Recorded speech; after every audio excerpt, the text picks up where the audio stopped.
A very good afternoon, everybody. Today is the third day of our presentations. Semester 2 students are giving the presentations. Today, in this slot, this is the evening slot, we will have presentations on American literature, and let me share the list of the students and their topic who are going to make presentations in this session. Okay? So let us see the list here. So we have the first one from Hirva, and she will read presentation on a comparative study of Transcendentalism and Romanticism. We have missed out to put a proper space after end. Hinaba will read on feminist sensibility in Hemingway's novel For Whom the Bell Tolls. Himanshi will read on uh, Robert Maria's love in reference to uh, 7 stages of love, Sufism. So this will be also coming from For Whom the Bell Tolls. Emisha will read on character of Mary Tyrone, psychology of addiction. Divya will read on pharmacology of long day's journey into night. That will be Divya Sheta's presentation. Divya Parmar will read on comparison of transcendentalism and Indian philosophy, Aham Brahmasmi. Dhvani will read on comparison of transcendentalism. No, sorry, it is on the influence of Indian philosophy on the writing of Emerson. Okay? Dhruvita on transcendentalism, Bhavna on tragic flows in long day's journey into night, and Aamena will read on family conflict in long day's journey into night. You all have submitted your presentations in Google Classroom.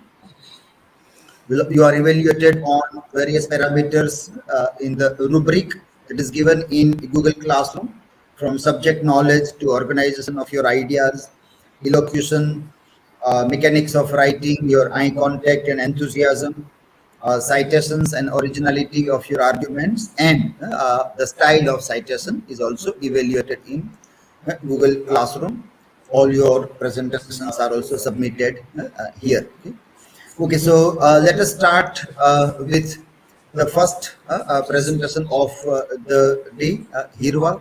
So you can start now. So myself Hirva Pandya, and I am dealing with the topic comparative study of Romanticism and Transcendentalism. First, let me share my screen.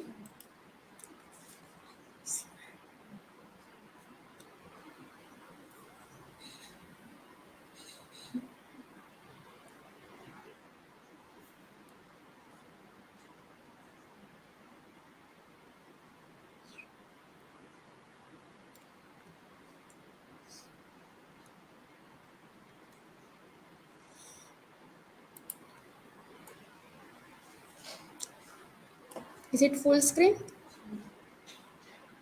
Dot.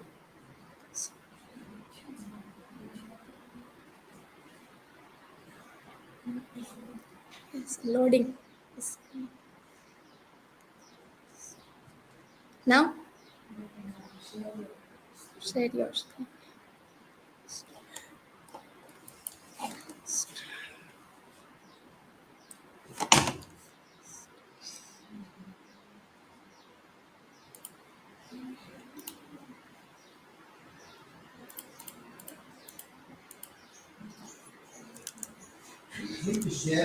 Yes, yes, yes.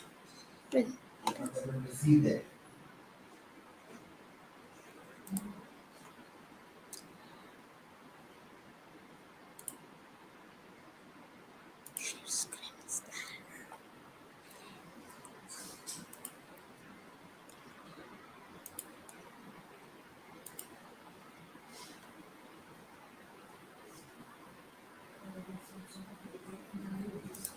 Now it is. Yes, now. Now, yes. So myself Hirva Pandya, and I am deal with the topic comparative study of Transcendentalism and Romanticism. This is my personal information. The points to ponder: what is Romanticism, what is Transcendentalism, similarity between both movements, What is main difference between Romanticism and Transcendentalism? Conclusion and citation. Romanticism was an artistic and intellectual movement which took place in Europe between the late 18th and mid 19th century, understood broadly as a break from guiding principle of the Enlightenment which established reason as foundation of all knowledge. The Romantic movement emphasized the importance of emotional sensitivity and individual subjectivity for romantics imagination rather than reason. We can see we are so in the semester first that romantics writer are mostly deal with imagination rather than logic or reason. What is transcendentalism? According to Merriam-Webster, defines transcendentalism is a philosophy that emphasizes the prior condition of knowledge and experience, or the unknowable character of ultimate reality, or that emphasizes the transcendent as a fundamental reality. Similarity between both Romanticism and Transcendentalism. Both movements are opposite to Calvinism, born as a reaction to strict tradition, laws, and religious rules of that time. Both movements born as a reaction to strict tradition. Both moments are inspired by nature as writing of authors seem to tie nature. In the Wordsworth works, we can see that Wordsworth mainly deal with nature, and in H.D. Thoreau and R.W. Emerson both are dealing with nature rather than other other topic. Encourage individualism rather than to obey someone. The both movement preaches that belief of following of your deepest emotion. It may lead to personal growth of that person. This is a differences between both movement. Romanticism is beginning in 18th century, and it was at a final stage at the year 1840 when the transcendentalism is beginning. It 1834 and is running from to 1860. Reacted Romanticism react against outward appearance and objective reasoning, where transcendentalism was reaction against religious tradition, beliefs, and dogma which overpowered human. Basic idea Basic idea of Romanticism was dedicated with God, hence religion was meant to be worked on a personal inner basis, resulting in good evil, not blindly following same pro-convinced structure of religion. When transcendentalism was fully based on religion, or we can say the transcendentalists are more spiritual than romantics. But believed in God presence is everywhere. As we know that transcendentalists are believe that God is the center of the universe. Romanticism mainly believes in individualism, divinity of nature, and idealism. Romanticism believes in individualism, natural world, idealism, physical, emotional, passion, and interest, the mystic and supernatural. Transcendentalism believes in divinity to nature, human souls, individualism, and idealism. Main motive Main motive of Romanticism is a return to nature and to belief in the godness of humanity, when the Transcendentalism main motive was enhance institution over objective reasoning. These are my citation. Thank you.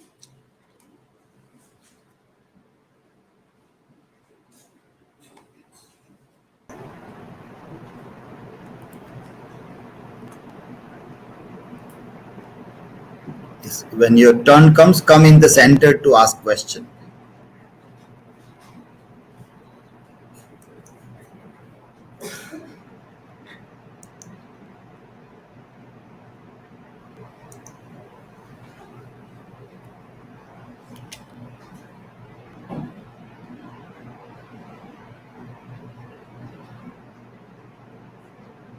Yes, ask. Unmute and ask your question. Okay. My question is how are Transcendentalism and Romanticism connected? Yes, transcendentalism and romanticism. Romantic writers and transcendentalists both are deal with the same topic, nature. So it is connected.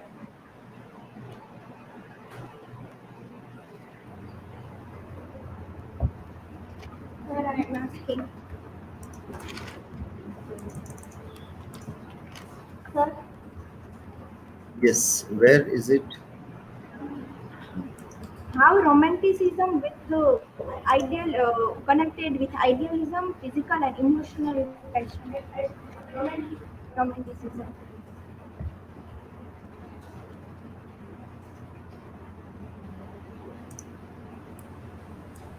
Romanticism, Wordsworth's passion is nature because he wrote on the nature rather than the other.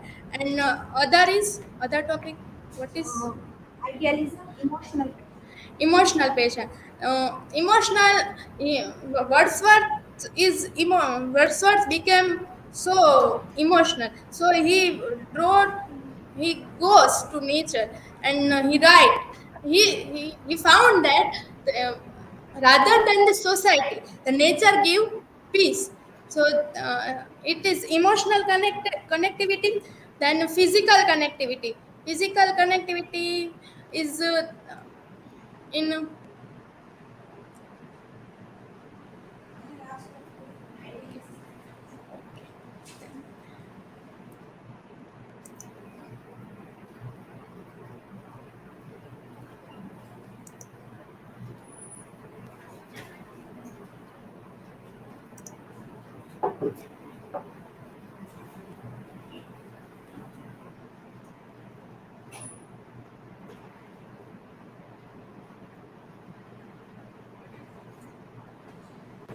First of all, I'm sharing my screen.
Is visible?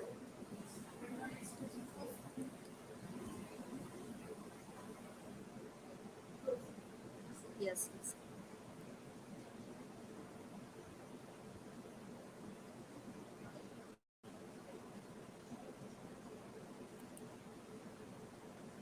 Okay, now?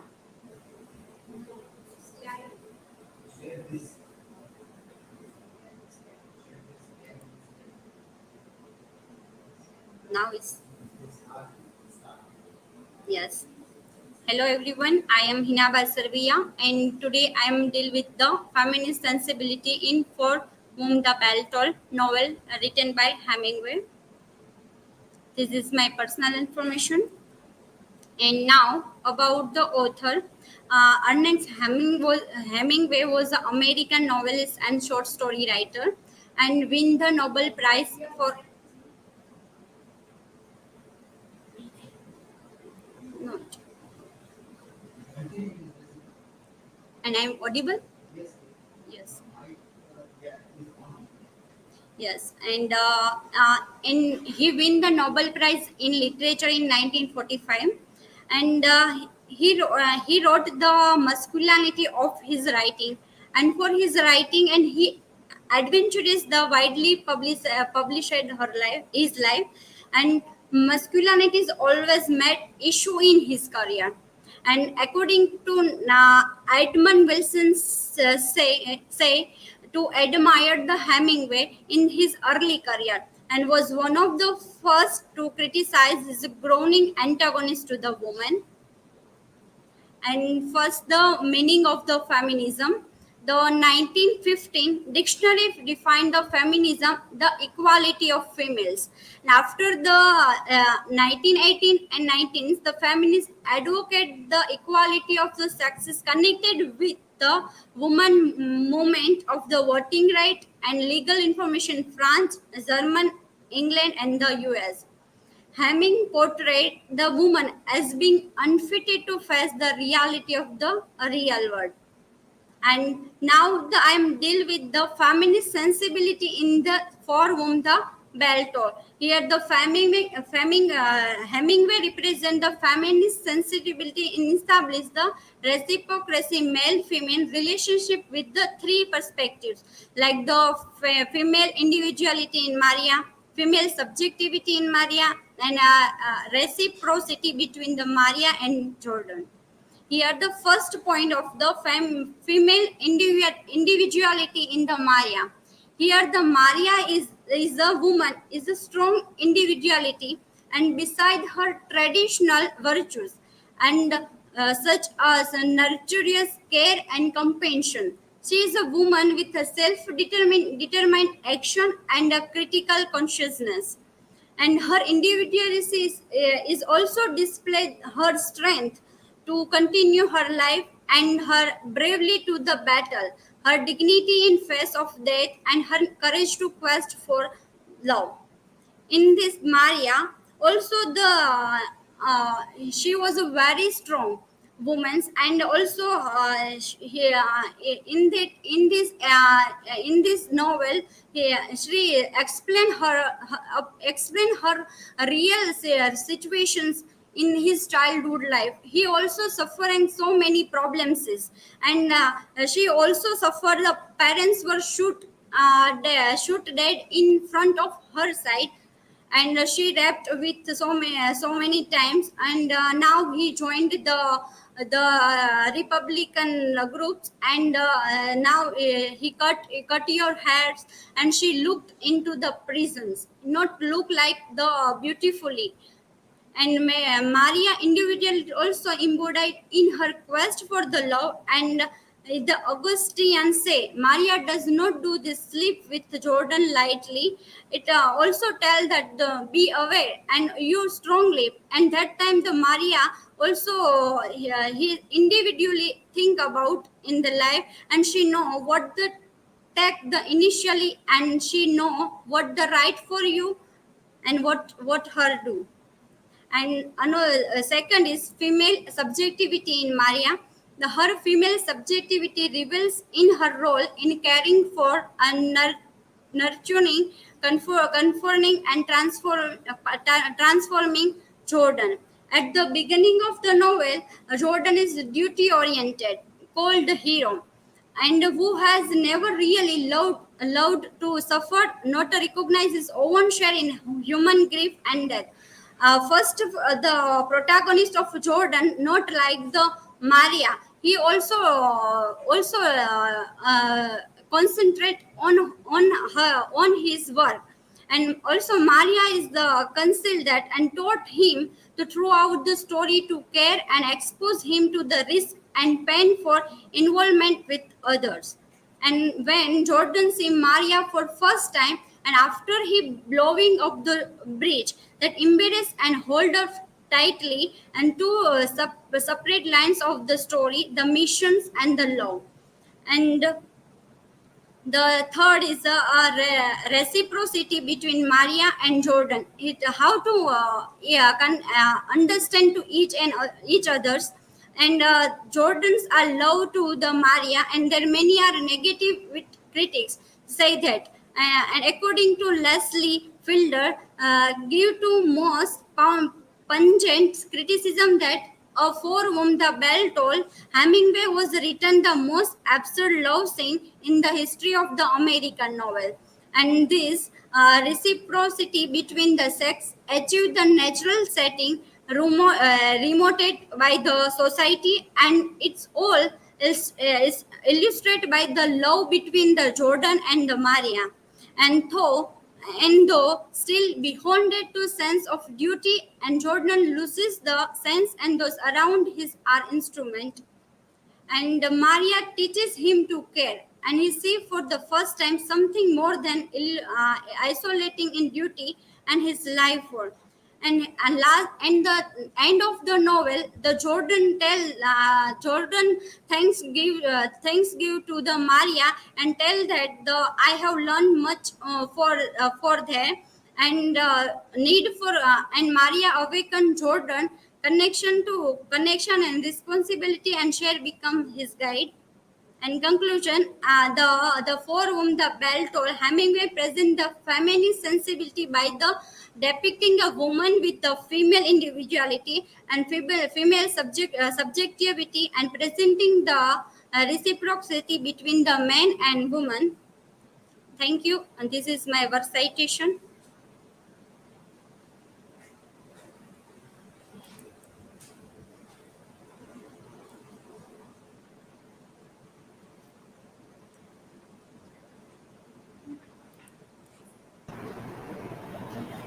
Okay, Aamena is asking first question.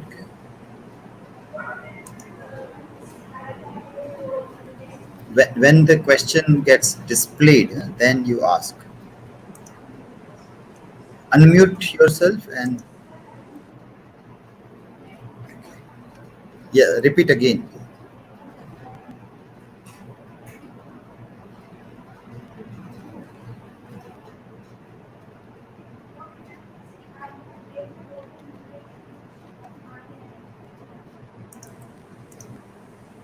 Yes, and the concept of feminist in the play role in the relationship of Maria and Jordan also. Yes, Maria also the like to the Jordan, but Jordan also concentrated his work, and he aware that he also joined the military group, and the also and Maria also tell that also express her feeling to the Jordan, and also the Jordan understand the and both missions and loves are and connected with the life, and also the and understand the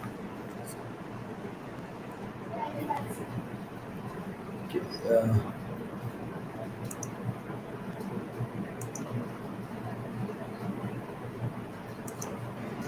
Hinaba, yes, my question is: do you find any other text which deals with the same kind of idea? You are choose is very interesting, right? Then, which is any other text? Do you find any other text which deals with the same idea? not I will.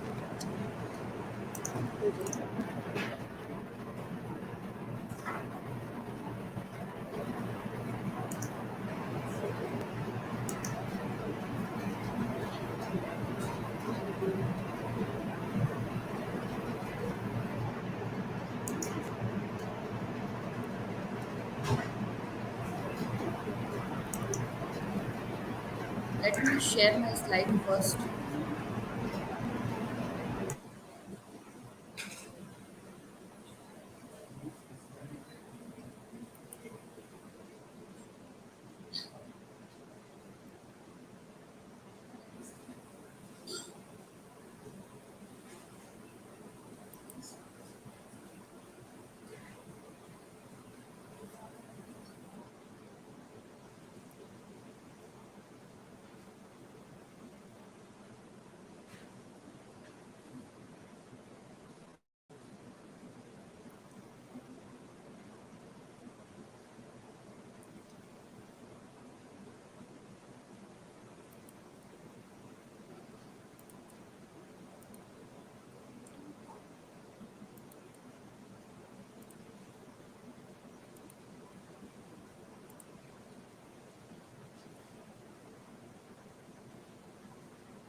It is visible now.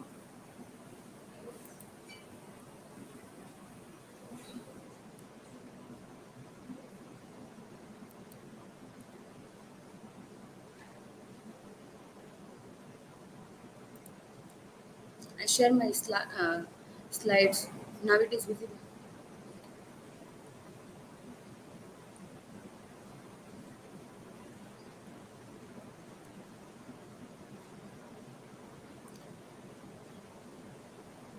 Hello everyone. Today's my topic is Robert Maria's love in reference to 7 stages of love. These are my personal information, and these are the points I have to ponder. What is Sufism, 7 stages of love, the plot of novel, and Robert Maria's love in reference to 7 stages of love. The first is, what is Sufism? Sufism is Sufism is a Islamic theory, or we can say Urdu theory, in which there is the concept of 7 stages of love. Sufism is a religious practice within the Islam, and this is the mainly focus on Islamic spirituality, ritualism, aestheticism, and esotericism. And these are the 7 stages of love, the concept of 7 stages of love. The first is dilkashi, it means attraction, uns, infatuation, ishq, love, akidat, trust, ibadat, worship, and junun. Junun means madness, and at last the death. The first I have to discuss is novel summary. The novel is written by Ernest Hemingway in the 1914. The novel, the protagonist of the novel is Robert Jordan, who joined who who was the American fighter and working in the secret mission to blow the bridge. And for that mission, he joined guerrilla group, and there he meet with Maria, and the love, they both are fall in love with each other. But the novel ends with the heartbreaking separation of Maria and Robert, as um, Robert were died at last. Here I give link of the movie, which is very much trustworthy with the novel. So if anyone want to watch that, now I'm going to discuss about the 7 stages of love. So the first is dilkashi, means attraction. I have used some original quotes from the novel, so to describe this. So the quotes are: no, there is no time for girls. First, Robert says that when he was not met Maria.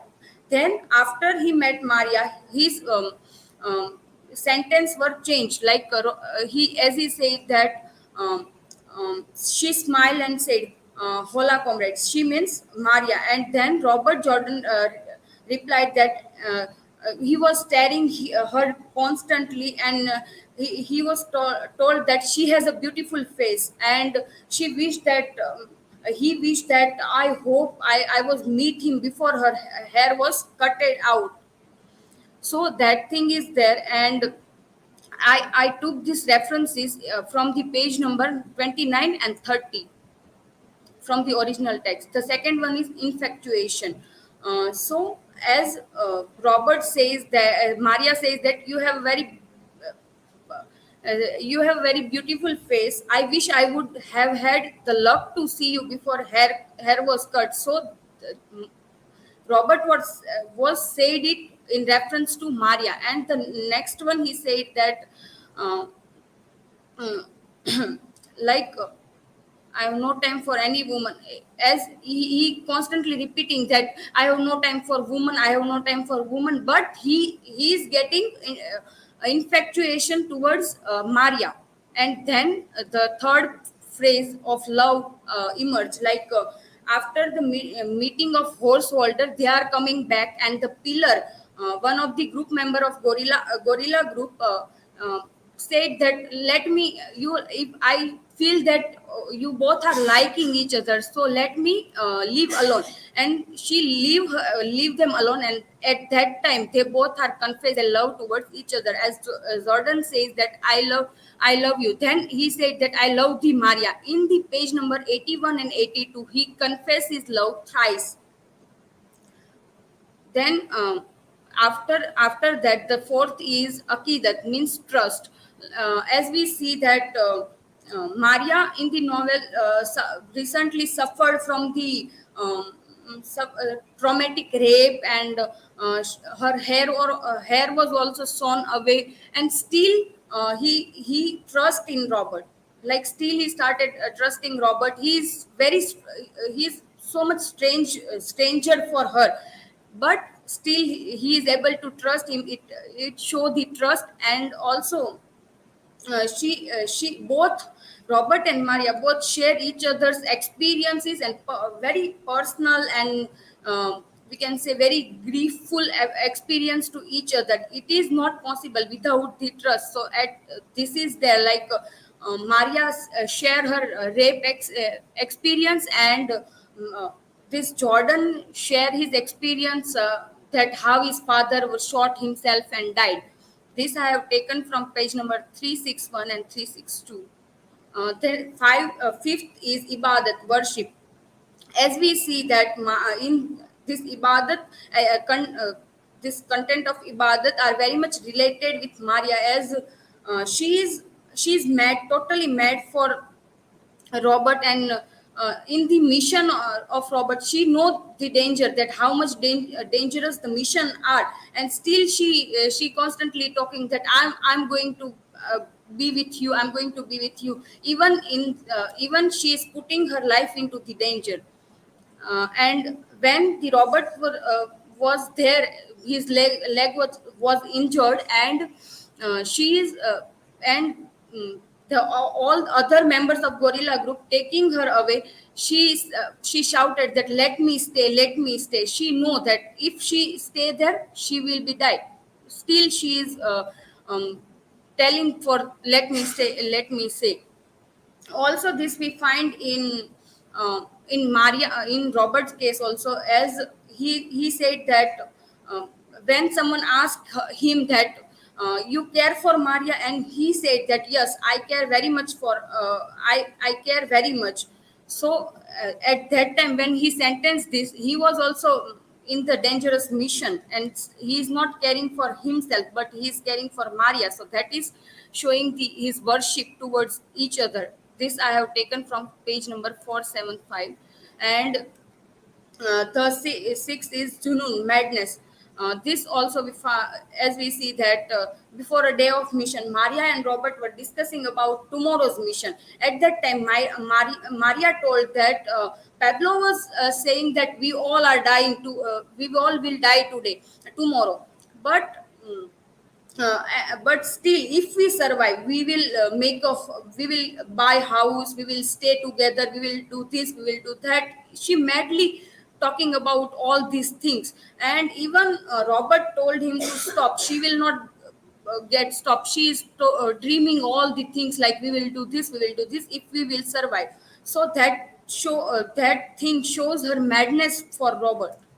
And at last the moth, we find in novel that at last this Robert were died, and his last sentence was like when he is going to like we can say fading. He is not in the sense of fighting, and he shout that let me wake up for country. Then he is not able to wake up. Then he again shout wake up for the nation.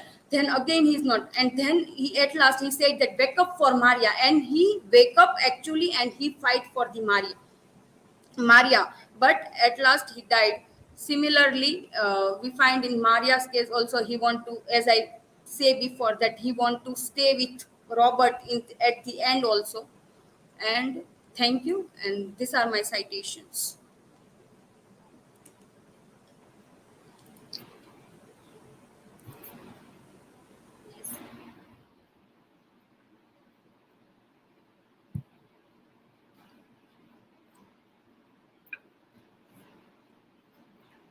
Yes, Himanshi. How to connect the two Sufism and seven stages of love in Robert and Maria's love, if like and explain some. My entire presentation are on that Sufism is a seven stages of love. Sufism is in the concept of Sufism, and the Robert Maria's love are also connected with that. As I discussed, that first stage, then second, that trust, love, then all these stages, seven stages are connected, and at last it ends with death. Similarly, similar things are happen in the novel also. So I connect the both. Thank you.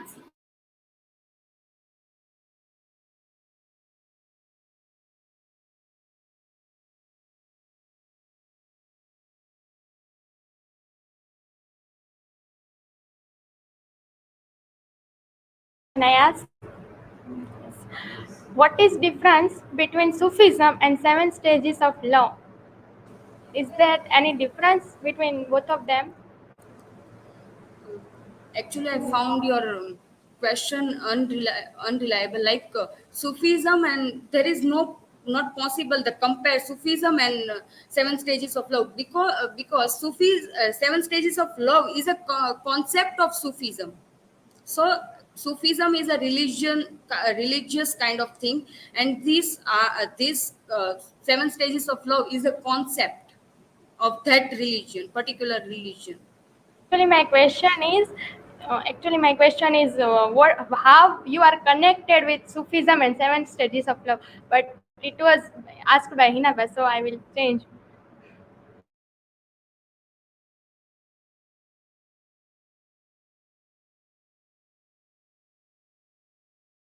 My question, I will ask you that how connected with Sufism and seven stages of love, how connect both things are how connected.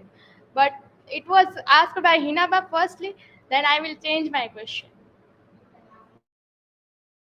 I will not ask.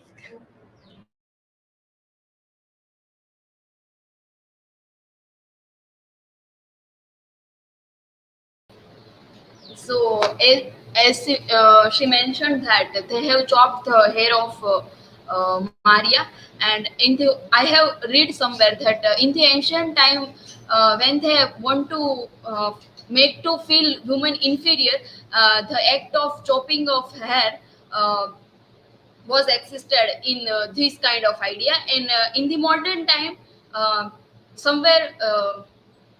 I can connect to the psychology that if you want, or if you purchasing the confidence with the short hair. So there is when I was reading the article of this particular work, I have read that idea has changed as time has changed. That in old time there was the different idea about chopping of hair, and in the modern time there is a different idea of chopping of hair.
So is it visible in full screen?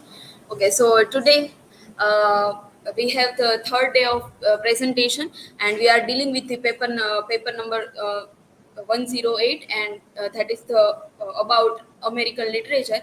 And I am going to deal with again psychological aspect of the character of Mary Tyrone. So this is my personal information. I want to give such brief introduction of the text.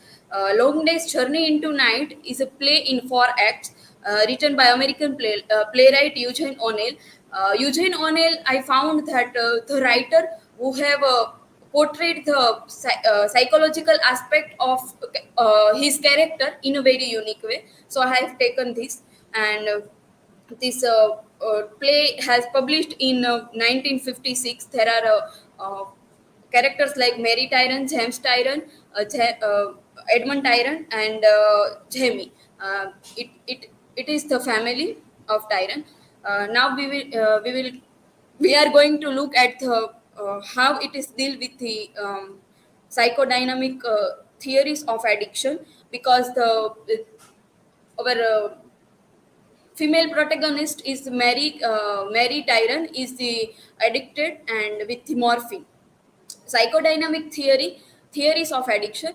There are so many theories which can be related to the addicts, uh, but I have found major theories here. I have put the significant strength of psychodynamic theory has been the focus on interpersonal and intrapersonal factors. So interpersonal factor is working like when the two person is communicating and what is going on, that is called interpersonal. And intrapersonal, that is the one on self is going on communicating to one on self, that is the factor of intrapersonal.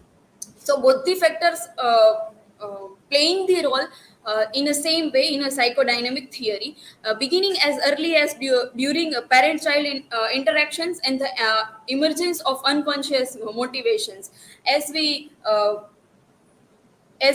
rising up in our life, there are some needs of unconscious motivations, and this is the responsible of our unconscious mind, and it is going with the unconscious motivations, factors that may manifest in behavior across development.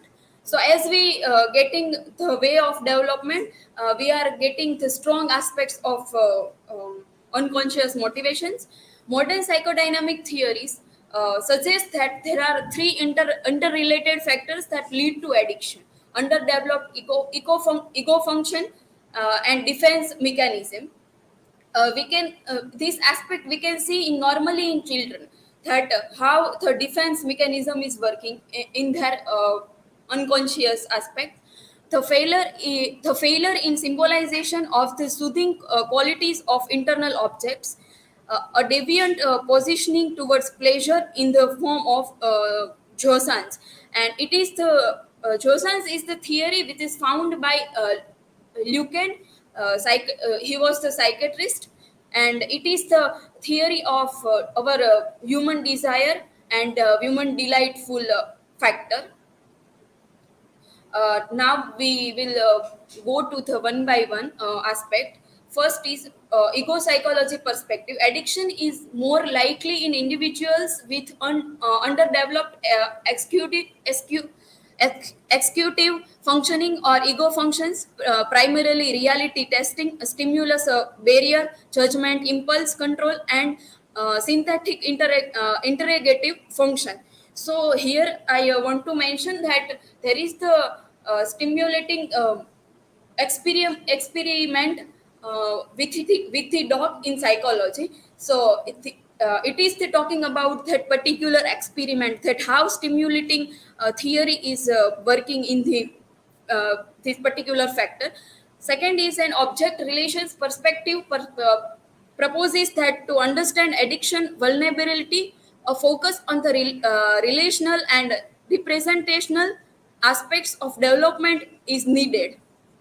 The mind develops in relation to others, primarily with early caregivers, through experience, These interactions became embedded in the child's internal world as mental representation or internal objects. As we become mature, or as we become more,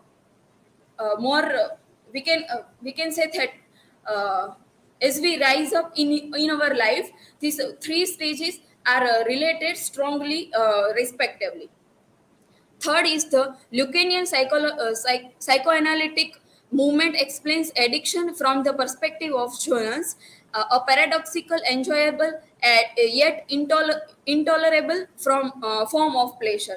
As I said, that it is when we reach with the premature level of our life, then it can more reliable or more relatable with us. So I have found the 4C of addiction, that is compulsion, craving, consequences, and control. So one by one we will see that. Compulsion means that an individual has an absolute and overpowering urge to fuel their addiction. When we wanting something, but not we express that is compulsive factor is active in our mind. The behavior may start impulsively, but as the addiction grows, it becomes compulsive habit. By not partaking in the habit, agonizing anxiety occurs, affecting all the behaviors.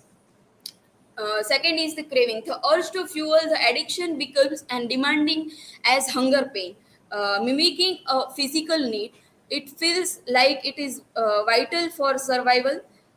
This urge often manifests as restlessness, insomnia, and lack of appetite. When we reach at the level of maturity, we can feel this, that by the time uh, as we have put in the circumstances, like we cannot face that, at that time we feel that insomnia is very normal to feel for everybody, and restlessness, these are the related factors to insomnia.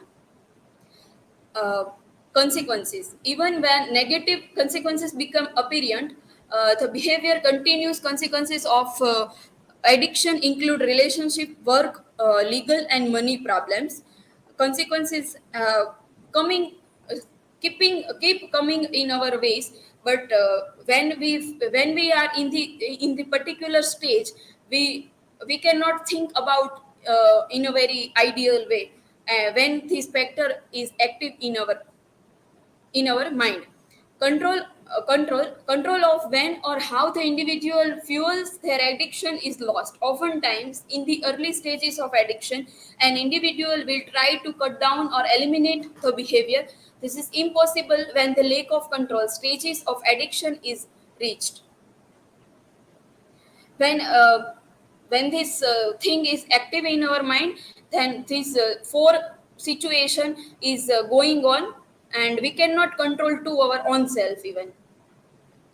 Here the Mary Tyrone has the addiction of morphine. Morphine is the morphine and alkaloid, that is a highly potent opiate, analgesic, psychoactive drug. It is a drug, and morphine acts directly on the central nervous system to relieve pain, but has a high potential for addiction, with tolerance and both physical and psychological dependence developing rapidly. When the person is very in a very traumatic situation, or he or she is facing the problems, kind of sadness and unwanted feelings, so they try to get close to this kind of addiction, that is the morphine. And so many addictions are there: caffeine, morphine. Character of Mary Tyrone, as you know that Mary is 54, about medium height. So I want to say about something, Eugene O'Neill. So Eugene O'Neill has portrayed his character like so many descriptive manner. Uh, when the character comes to first in our eyesight, we feel that why he is doing this, why he is descripting this much about one character. But the reason I can found here is because the there is the behind the description of one character, there is a very long story, we can say, behind in that description, and it is help to study characters in different ways. So I put the dialogues of Mary Tyrone. Uh, I am not upset. There is nothing to be upset about. What makes you think I am upset? So she was telling to someone that why you are telling the people when they are getting addicted, they are not trying. They cannot accept the situation of addiction. Okay, there is. I am addicted. They cannot because the control is active is there. You really must not watch me all the time, James. I meet it makes me self-conscious. So she is something at the stage that she don't want to be self-conscious, but the people or the consequences making her to be self-conscious. The third one is, why are you staring, Jamie? It's hard for me to do it up properly now. My eyes are getting so bad and I never can find my glasses. So it is showing that when addicted people are very close, reach to very close to the high stage of addiction, they feel psychophysio analytic weaknesses are there. Then I have taken the dialogues which are saying her nervousness several times. I do feel out of sorts this morning. I was not able to get much sleep with it awful fog on, going all night long. I know it's useless to talk, but sometimes I feel so lonely. So there is Eugene O'Neill use such words to show the loneliness or awful. It is some such glossary he has to use that to put the character in a specific situation. Your father goes out, you go out, I am alone. I have always been alone. So it is the repetition of word alone. So it is showing that how deep she was feeling aloneness. I couldn't sleep because I was thinking about you. That's the real reason. I have been so worried ever since you have been sick. So it is she was telling to her son that Jamie was suffered from the tuberculosis, and she was much worrying about her son. So this is reflected here, that how she was doing overthinking about the situation or the relationships in her life. But I am quite all right, dear, except I naturally feel tired and nervous this morning.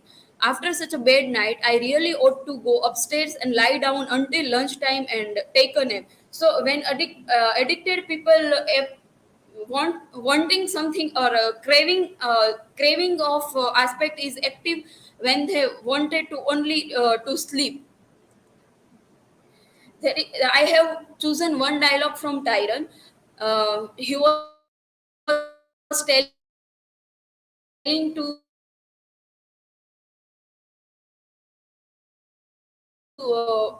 he tells she was having so much dream to complete, but she can't complete, and she married to this Tyrone, James Tyrone, and how her life destroyed her, how she has destroyed her own life, and then she get addicted. This dialogue portrayed these things. So this is my work citation. Thank you.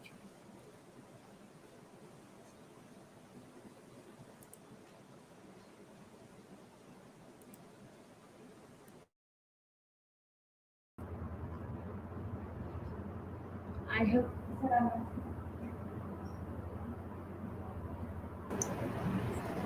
Yes, so Himanshi is asking the question. So, my question was that while Mary didn't wanted to be conscious, as she mentioned in her quote that that I mean there is any hidden reason or something, but I get answer, but still you can ask, tell if you have some points. So as I said, that when people are getting addicted or they are having addiction of something, so here it is not about you are getting addiction to the only things like morphine, caffeine. You have you can get the addiction as a human being with the sex, with the s- such personalities, and so many aspects you can be addicted with that. But here as a particular addiction of morphine addiction, so when they take when they take addicted, and they can't be conscious even they want. They can't be conscious because of the ingredients of the particular drugs or a particular thing, which are the stuffs they are using. So it can't allow you to be conscious about yourself only. There is the major play of control. As I have mentioned, 4C are the factors of this addiction.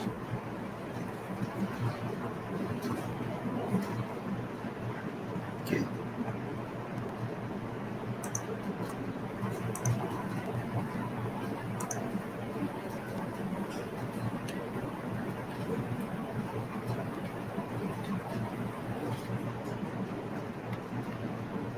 Yes, Emisha, you mentioned your slide in 4C of addictions and how to connect the 4C addiction in the character of Mary Tyrone.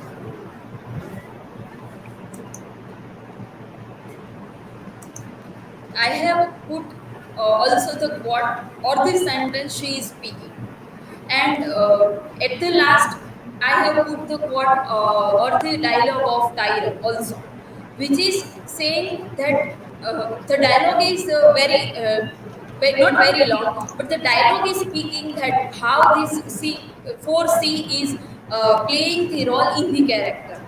As I have put 7 or 8 dialogues of Mary, and in various ways,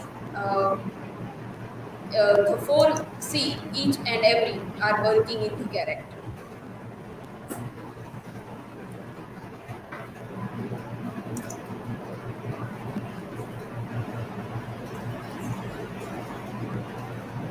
Okay, by the time next presenter gets ready, you can just keep things open there. Don't share right now. Uh, a brief feedback on this Himanshi's presentation. Okay? So you have referred two works in your citation. So first, your work is on Sufism. So first, very important thing required here is to see from where is this idea coming, 7 stages of love as a part of Sufism. From where is it coming? That source I'm not able to find. And the one that is not in the citation. In citation, it is not there. But the one source that you have linked, but not cited, you have given link in one of the slides. If I can open and let us see that.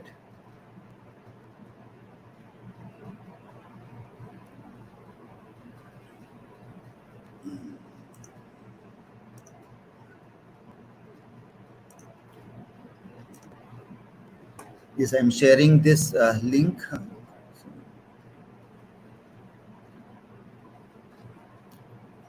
So, 7 stages of love. It is mentioned that it is taken from a gestor Julia Withers article, but that is much different. Mind and matter. That article is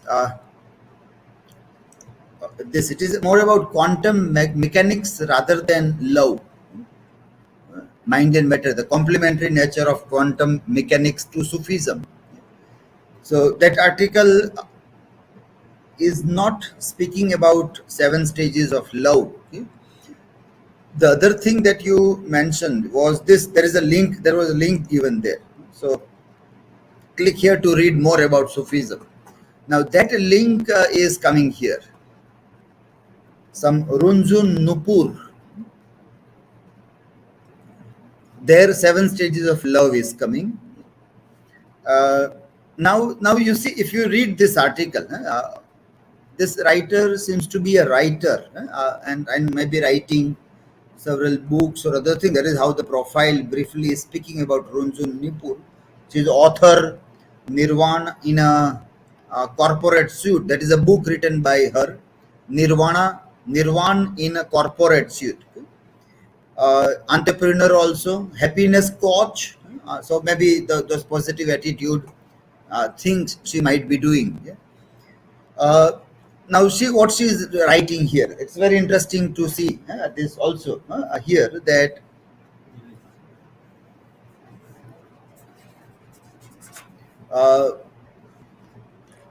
couple of years ago, a Bollywood movie called Dil Se epitomized the idea of 7 stages of love. These 7 stages have been variously attributed to Arabic literature and or Sufi philosophy. Till that it is quite okay. And now see what is given. My research could not find anything to validate the roots of these stages in Arabic literature, and I can confirm that these stages have not been taken from Sufi philosophy. So she is very clear that, well, film is talking, Bollywood popular cinema talks about those things, because the Sufi and love has been very much manipulated by our writers, lyric songwriters, our cinema, our popular speakers. They all have distorted the very idea. And that is where this the ishq idea, the love idea, Sufism. Now, but she is very clear, and that this clarity is very important as a research writer. That you try to mention that, well, I tried, but my research could not find or validate the route to connect 7 stages of love with either Arabic or Sufi philosophy, because the Sufi stages of love are far more complex, both philosophically and spiritually.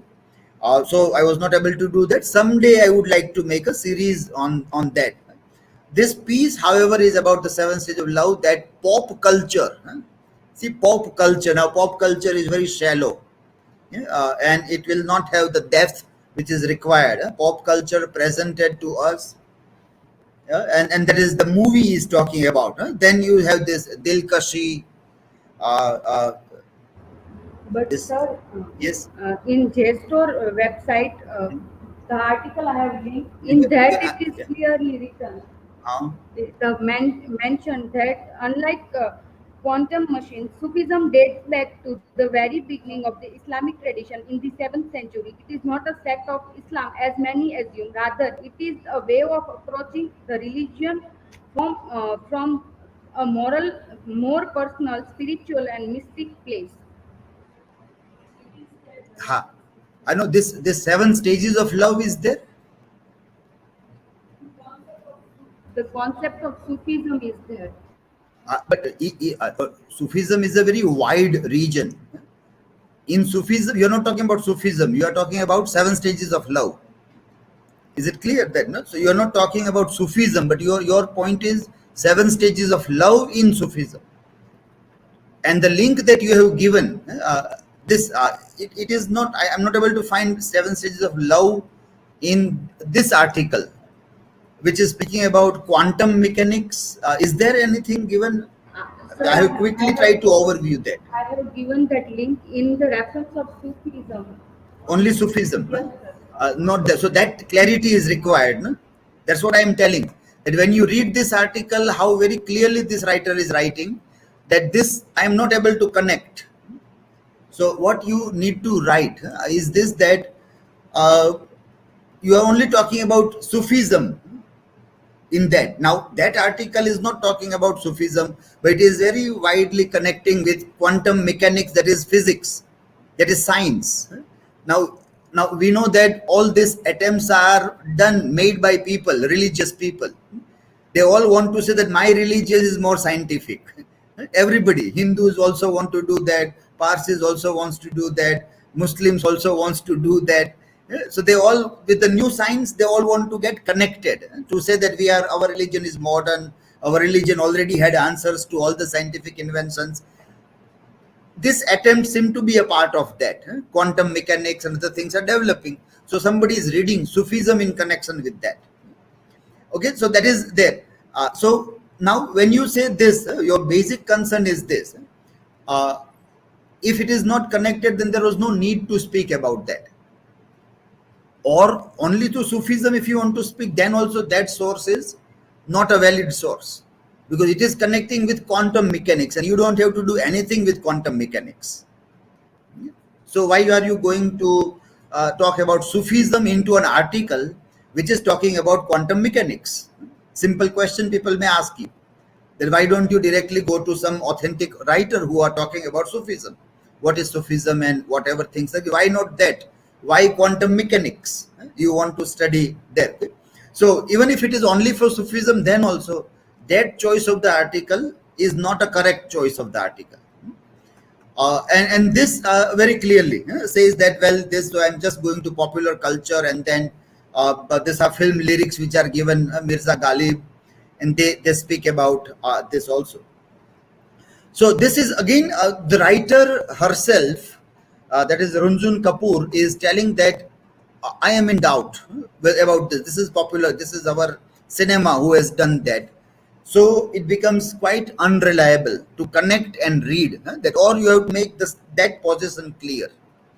That writer has made that position very clear, that this is coming from popular culture, this is coming from Bollywood cinema, Dil Se, and Mirza Ghalib, and then the lyricist. Several examples are given. So her position is very clear. There is absolutely no problem about that. But when it is used in connection with quantum mechanics or Sufism, and then this, then there is a huge gap in between, which is not bridged properly. So this needs to be taken care of when you say.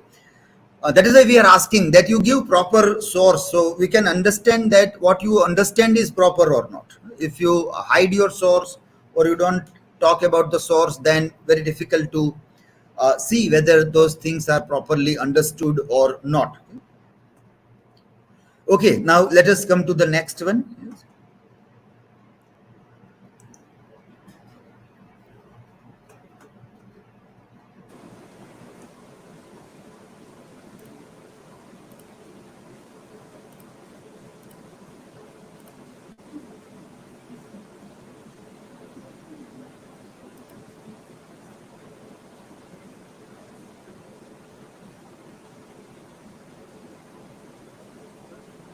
My screen is visible.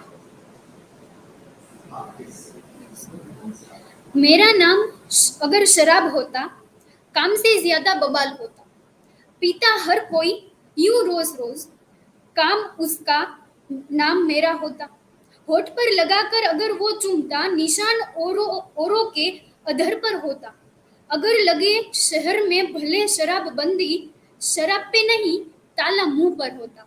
This lines by Narsi Yadav. Hello friends, myself Divya Sheta. Today I am going to deal with my topic, the pharmacology of long day's journey into night by Eugene O'Neill. This is my personal information. First of all, let us see definition of pharmacology. Cambridge Dictionary rightly mentioned the study of medicines and drugs, including their action, their use, and their effects on the body. But here in the play, that the study of medicines and drugs are there, but including actions of particular characters' actions and how they use. It must be seen. Dr. Ronald Melzek mentioned in his article, The Tragedy of Needless Pain, that when patients take morphine to combat pain, it is rare to see addiction. Addiction seems to arise only in some fraction of morphine user who take the drug for its psychological effect, such as its ability to produce euphoria and relieve tension. In Long Day's Journey into Night, we can see in Mary's character that she tried to make herself as in euphoria and relieve the tension what she felt. Patients who do develop a dependence on morphine are usually those who already have a history of psychological disturbance or substance abuse. A history of psychological disturbance we can see in Mary's character, that in her past she wants to become a nun. She wants to marry she married Tyrone, then but her married life also disturbed. There are dramatic statistics to support this conclusion. Melzek mentioned that in one study of 11,882 patients who were given narcotics to relieve pain stemming from medical problems, only 4 patients subsequently become drug abusers. The another study is that 10,000 burn victims who were treated for pain with narcotics. Only 22 later become addicts, and in each of those cases, the addict had a history of drug abuse prior to hospitalization.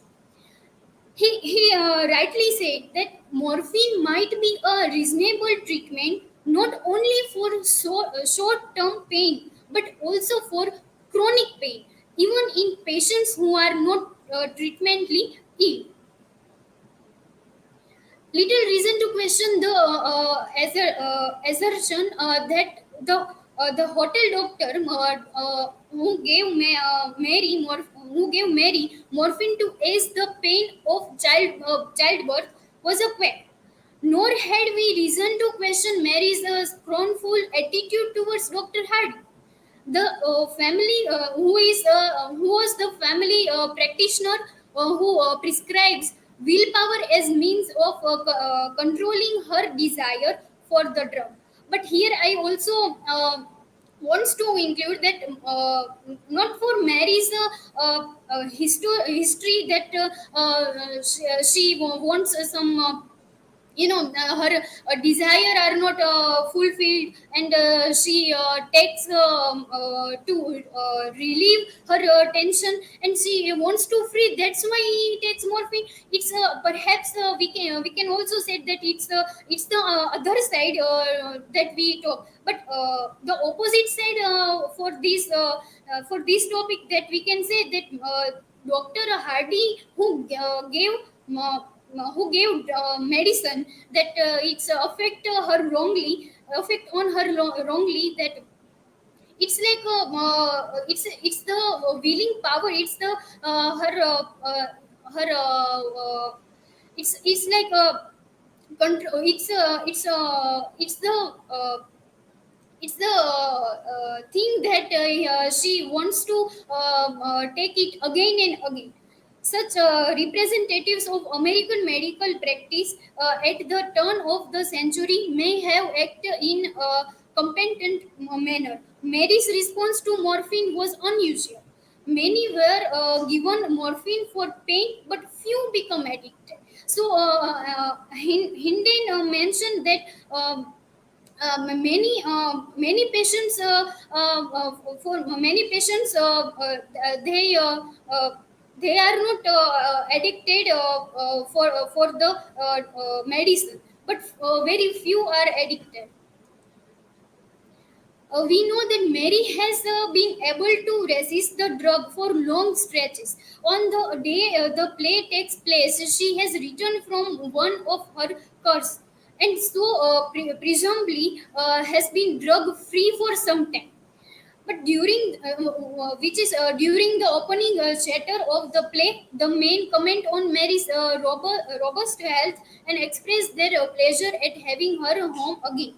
O'Neill suggests that her flight to the spare bedroom, where she has secreted a cage of morphine, is motivated by an emotional rather than a psychological craving.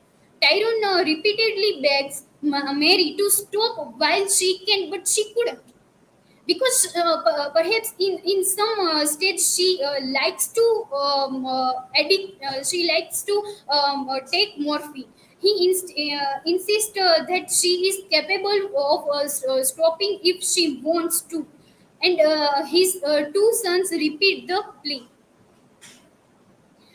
As an adolescent, Mary was a romantic daydreamer who hoped to become a concerned pianist, or perhaps a nun. Noteworthy that as she recalls her convent days, she remembers that it's Sister Martha who suggests her that you should become nun, who ran. The infirmary always had things in her medicine chest that could cure anything. Her next romantic dream was to marry James Tyrone, a maiden idol, and that she did. Although she quickly became disillusioned with the seedy, itinerant life of backstage sports. The death what further she faced that in the backstage of her life, that the death of her father whom she adored, the death of her second child from measles, her introduction to morphine after Edmund's birth, her adult son alcoholism and failed career, her social isolation and lack of a proper home, and finally the prospect of Edmund's death from consumption. These are the emotional disruption, recollection, and fears that she felt, that promotes Mary to seek her hidden Siri. It's special kind of medicine. She confides to her maid that I have to take it because there is no other that can stop the pain. All the pain, I mean, in my hands. These lines from text that she convenes to in front of her maid, that, but that self-conscious qualifiers gives Mary away. She needs her special medicine to muffle her emotional pain, which is far more overwhelming than the remel stick in her hands, to which she alludes. Um, in O'Neill's life, there is also some incidents that we can connect with addiction. That O'Neill based the character in Long Day's Journey into Night on members of his own family. The playwright's birth in 1888 was indeed the occasion of his mother's introduction to morphine under circumstances similar to those recounted in the play. However, chemical dependency appears to have been a problem spanning several generations in the O'Neill's family. It is probable that O'Neill's maternal grandfather was an alcoholic. In the play, we can see that Mary's father is said to have died from consumption aggravated by champion. So we can we can connect this of this play. O'Neill's father was heavy drinker also, that and O'Neill's brother Jamie died an alcoholic at age 45. In the play, both James Tyrone and Jamie consume staggering quantities for liquor. O'Neill's two sons, in turn, become chemically dependent, and both took their own lives. The elder Eugene Jr. was an alcoholic. The younger Shane was both an alcoholic and heroin addict. Further question what Michael Hendon put in her article, that does these intergenerational patterns suggest a genetic link? He answered in the further in article that Melzick's findings offer a tantalizing clue in this regard, that the discovery of a genetic influence on morphine's action raises the possibility that susceptibility to addiction might also have a genetic component in some people. O'Neill become addicted to morphine, even though the vast majority of patients who receive the drug for pain suffer no lasting ill effects. If the addiction of O'Neill's mother, Ella O'Neill, was triggered by a genetic proclivity, then Mary's plaintivity cry to the play takes on special significance.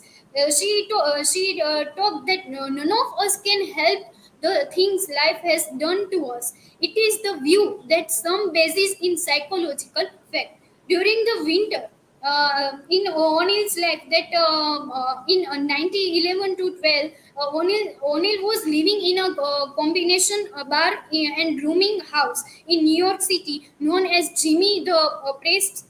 Later, it became the setting of the Iceman comment, another play by O'Neill.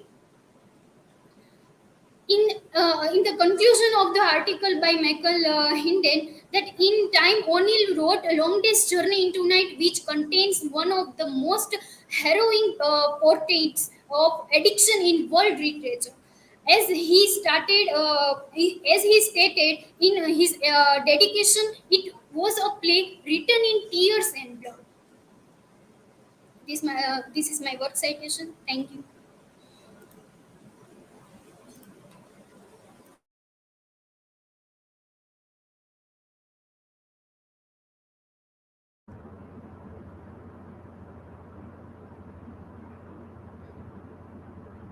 So, Divya, my question is, as you mentioned in your slide that not only the doctor's medicine is responsible for Mary's addiction, but also her desire, unfulfilled desire, is also a reason for her addiction. So, which is more appropriate?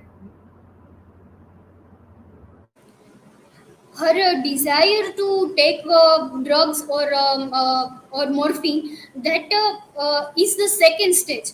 First stage in her life, that he felt that she her desires are unfulfilled, and that's why and the environment, what she observed in her house, that her son and her husband are taking alcohol and or that thing. To fulfill her desire, that her family perhaps she cannot convey the what she felt, what she uh, what she again and again she felt down to feel her desire, that she wants to become a nun, but she met Tyrone. Then she dreamed another day, dreamed that she see with Tyrone, that no, this guy is okay for me, and I spent with him and in my long life. That then she decided that after marriage, that I also become a nun. That Sister Martha also said that. So what I felt, that she first she not fulfilled her desire. So this is the reason that which is appropriate first, and then the second.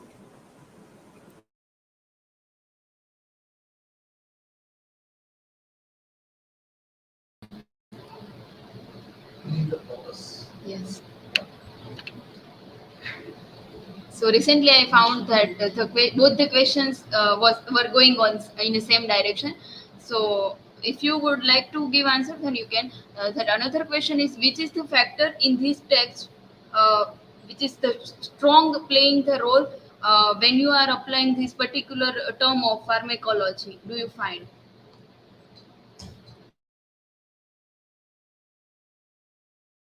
Okay, the factor which I found they apply this term of pharmacology, uh, I have not find any that factor.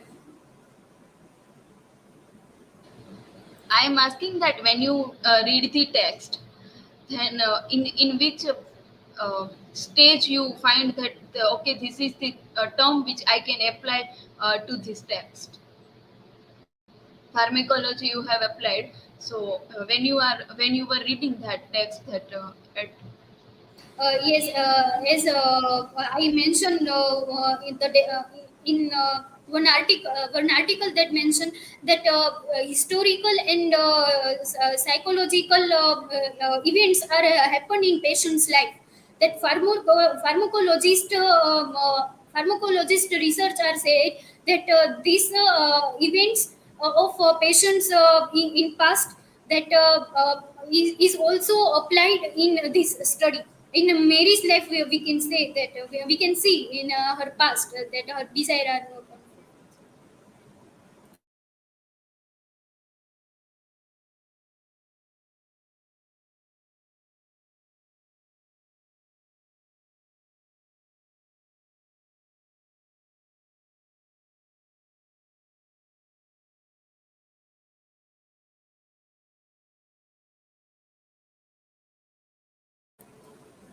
Hello, myself Divya Parmar, and today I am going to present transcendentalism, comparison of transcendentalism and Indian philosophy of Aham Brahmasmi.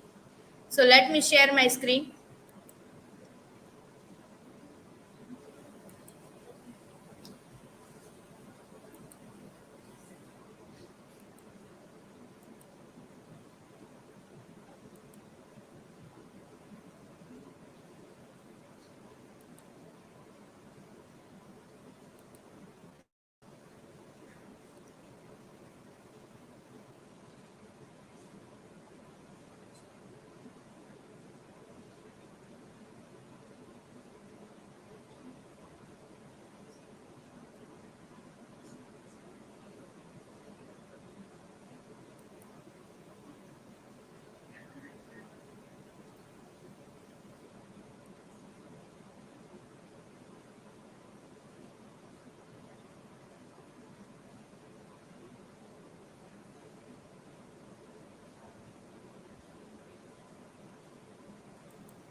Yes, sir.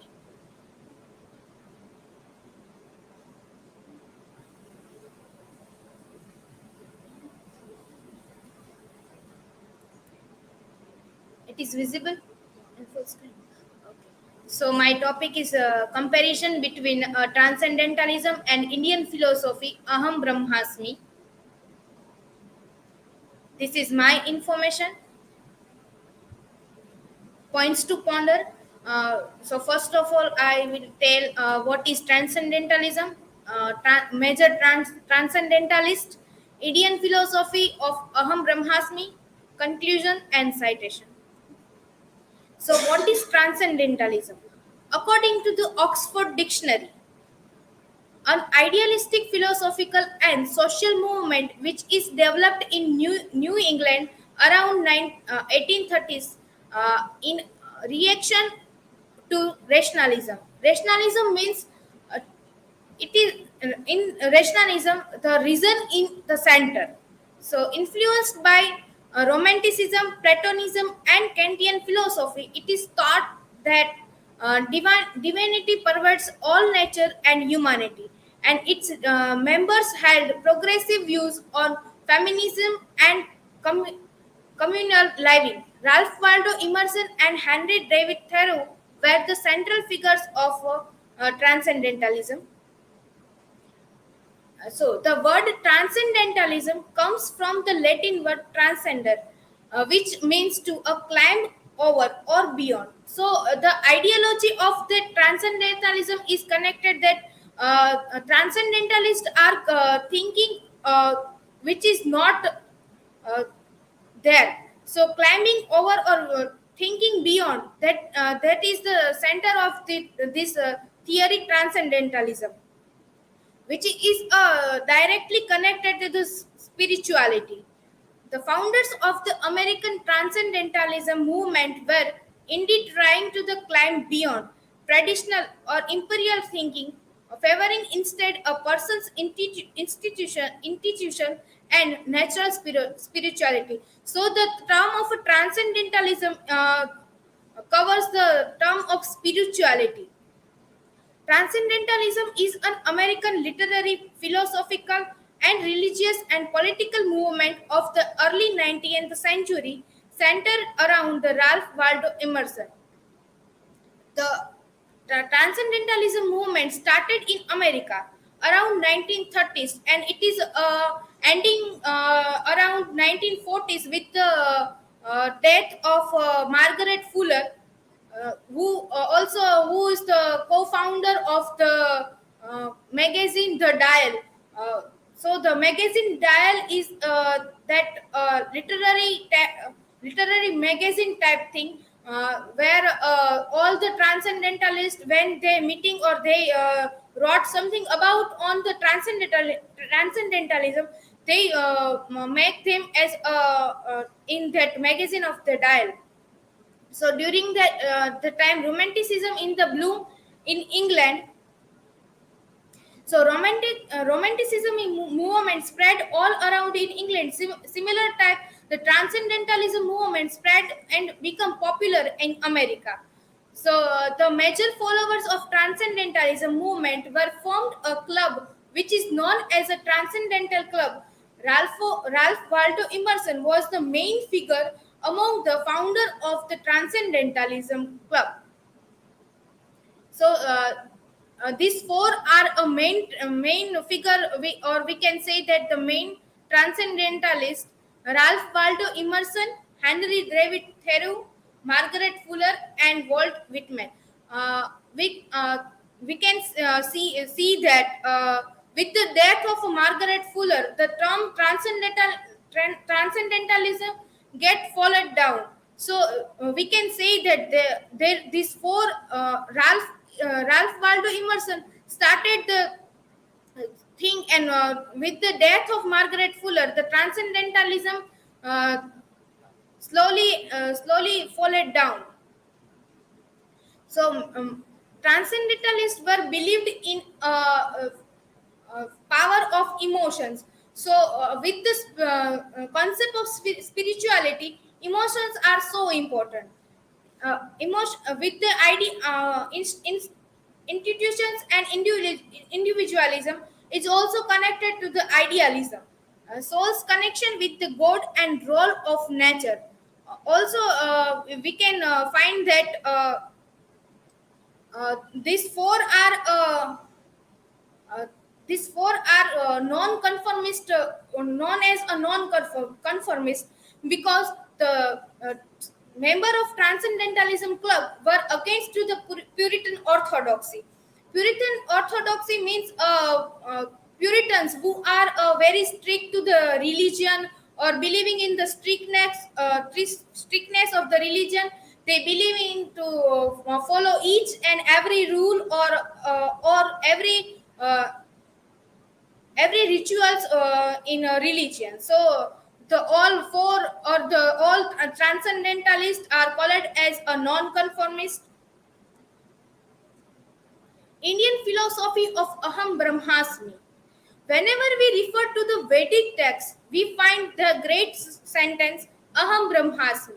The meaning of this sentence greatly signifies I am the divine, or I am a Brahmin. The word Brahmin connected to the god Brahma. In Hinduism, Brahma known as the creator of the whole world. This term also used in a yoga philosophy. Uh, in today's time, also Aham Brahmasmi became a slok, or all the in yoga theories also we find that a line Aham Brahmasmi. Yoga works on the philosophy of divinity, and Hinduism philosophies mostly explain them perfectly. So Aham Brahmasmi very well explained in the theories of yogas. Aham Brahmasmi, this Mahashlok, is one of the Mahakavyas initially found in the Brihadaranyaka Upanishad text of the Shukla Yajurveda. So Aham Brahmasmi is also published as a book by Sri Nisarg Dutt Maharaj, and it is also translated in English. And the title of a translated book is I Am That.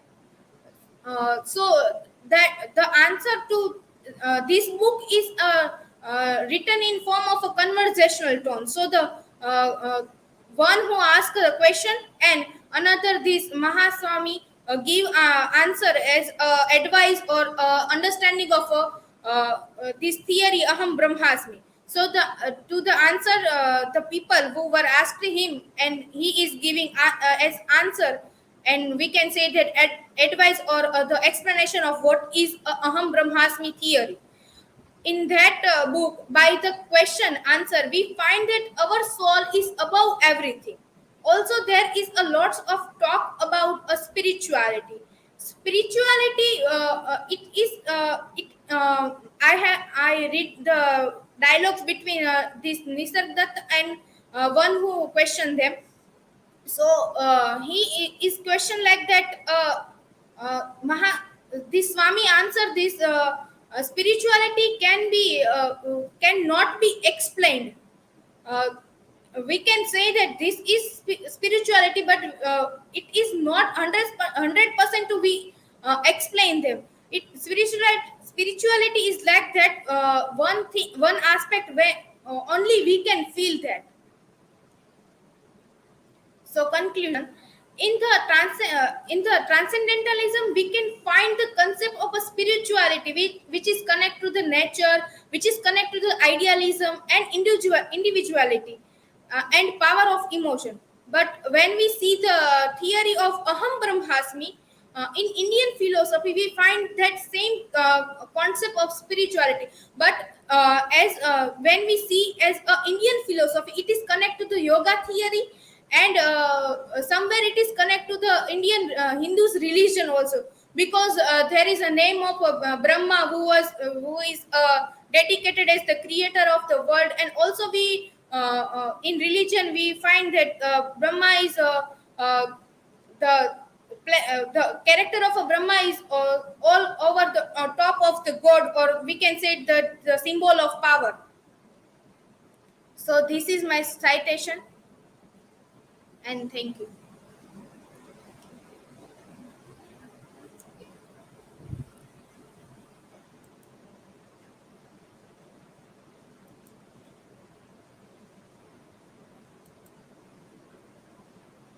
Okay, so who is asking question first? Okay.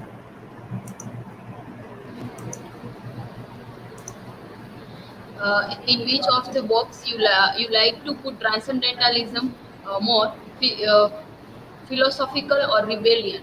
Rebellion in the reference of against to Puritan, as you mentioned in the presentation.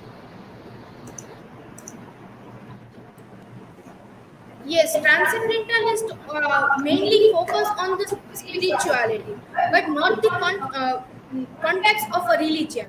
The main focus of the transcendentalists are on the religion, on the nature, but not in the same of the like a religion. So the Puritanism are believe Puritan are so strict to their religion, or obeying their religion in anyhow. So I would like to conclude that transcendentalists are a totally orthodox, or we can say that Puritan orthodox.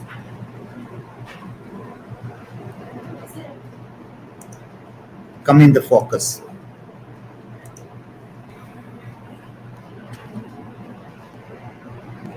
Yes, Divya, according to you, that what is the difference between spirituality and religion in the context of Indian philosophy? Spirituality is something related to the soul, or we can say that spirituality related to us, our individual, and religion is in the religion the center or the focus is around the god, or something one who is ideal, who is in that place. We are following them or their ideas, or following them by all those rituals. So that is my answer.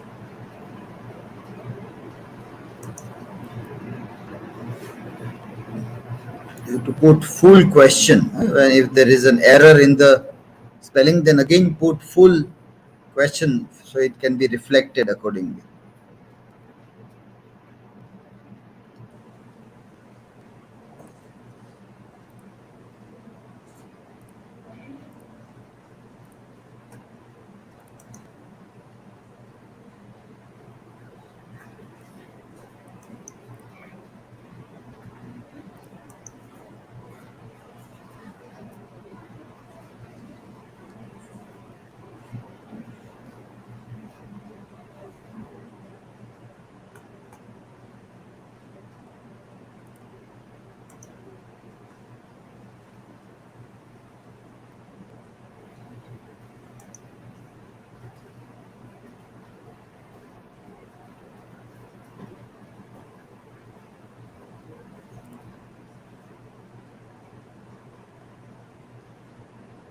बन्धुरात्मात्मनस्तस्य येनात्मेवात्मनाजितः अनात्मनस्तु शत्रुत्वे वर्तेतात्मैव शत्रुवता.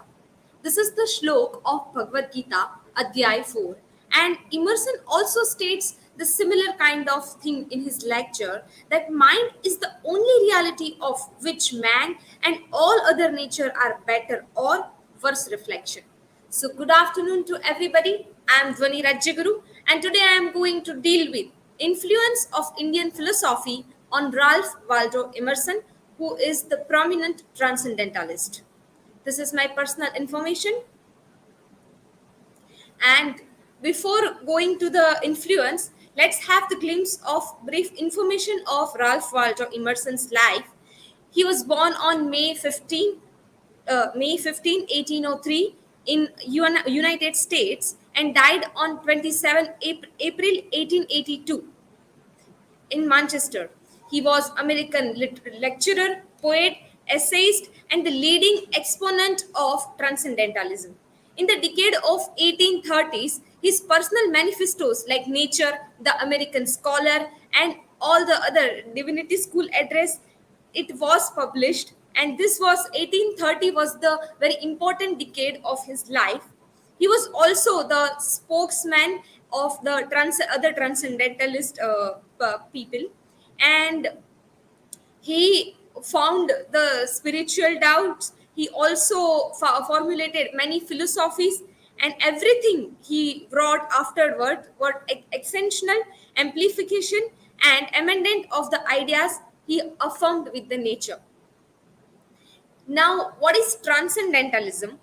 According to Rachel Goodman has noted, transcendentalism is an American literary, philosophical, and religion movement. It is of the 19th century movement centered around Ralph Waldo Emerson. The other important transcendentalists are Henry David Thoreau, Margaret Fuller, Lydia Maria Child, Amos Bronson Alcott, Frederick Henry Hedge, Elizabeth Peabody, and Theodore Parker. So these are other important transcendentalists, and they were working on the self. They were critics of their contemporary society for its unthinking conformity. So we can say in the Emerson's words that an original relation to the universe. They were working on this thing. The main thing was this. Now, how world's philosophies stimulated Emerson? Emerson was not only influenced by Indian philosophy. In fact, Indian philosophy influenced him after 40 years. But before that, when he was working in 1830s, or when he was in graduation, he had read many philosophies. He stimulated by English and German Romanticism, German philosophy, also known as Germanie des Stils. He was also influenced by the biblical criticism of Herder, the skepticism of Hume, and this was something that make his mind broad, that connected him globally, and then he come to the transcendentalism theory. So Julia Ellison writes that is not in the object of study, be it man, nature, soul, or art, but in the interpreting mind that brings them all under its control. So Emerson was a philosophical original and transformed everything which he touched. Every philosophy which he touched, he transformed it. Now the Indian philosophy, let's start with the Bhagavad Gita. So in the Emerson's one of the lecture, he states that the first thing we have to say respecting what are called the new views here in the New England at the present time is that they are not new, but they are very oldest of thoughts cast into the mold of these new times. So as in the Westland also we discussed that whatever we feel that it's new thing, that is not actually new thing, that is comes from the old time only, and this thing This is also written in the Bhagavad Gita, the Adhyay 4, Gnan Karma Sannyas Yog. Imam vivasvate yogam proktavanaham avyayam vivasvan manave praha manurikshva kave bravit.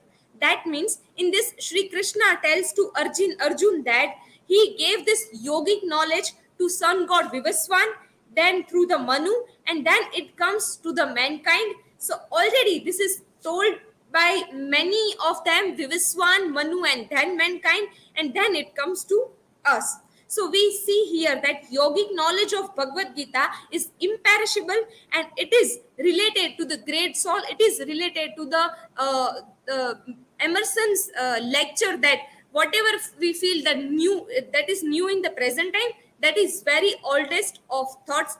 This is another shloka, and the Adhyay 4's first to third, these shlokas are only focusing this thing. This further he says that the light is always identically in its composition, but it falls on a great variety of objects. By so falling, its first revealed to us, not in its form, for it is formless, but in theirs in like manner, thought only appear in the objects is classified. What is popularly called transcendentalism among us is actually idealism. So we see, as connect to this Bhagavad Gita, that jati dharma, swadharma, with this all are the classifications, but what is below that, what is above that is self-reliance, self-reflection, and the own thought, own nature, own work. So this comes from the Gita.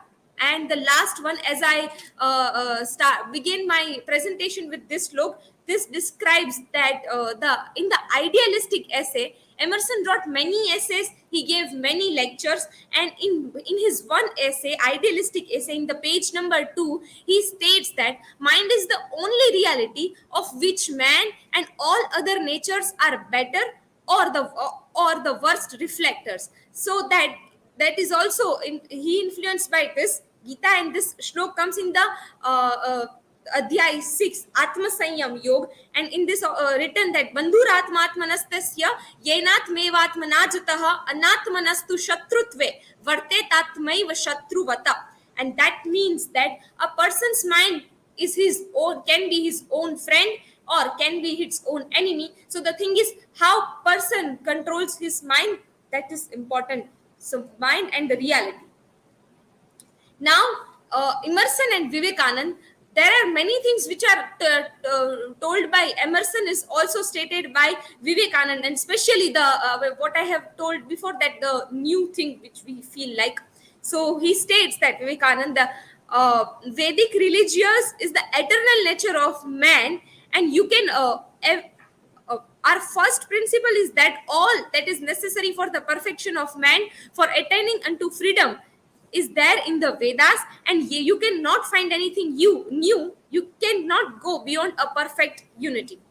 Now the another thing, the Upanishad also influenced Emerson, and how there is one story in the Chandogya Upanishad of the Shwetketu and Uddalak, and when Emerson found the transcendentalism idea and an answer to his quest for what is absolute being, and that he found from Vedanta, the illustrate in the Chandogya Upanishad by the story of Shwetketu and Uddalak.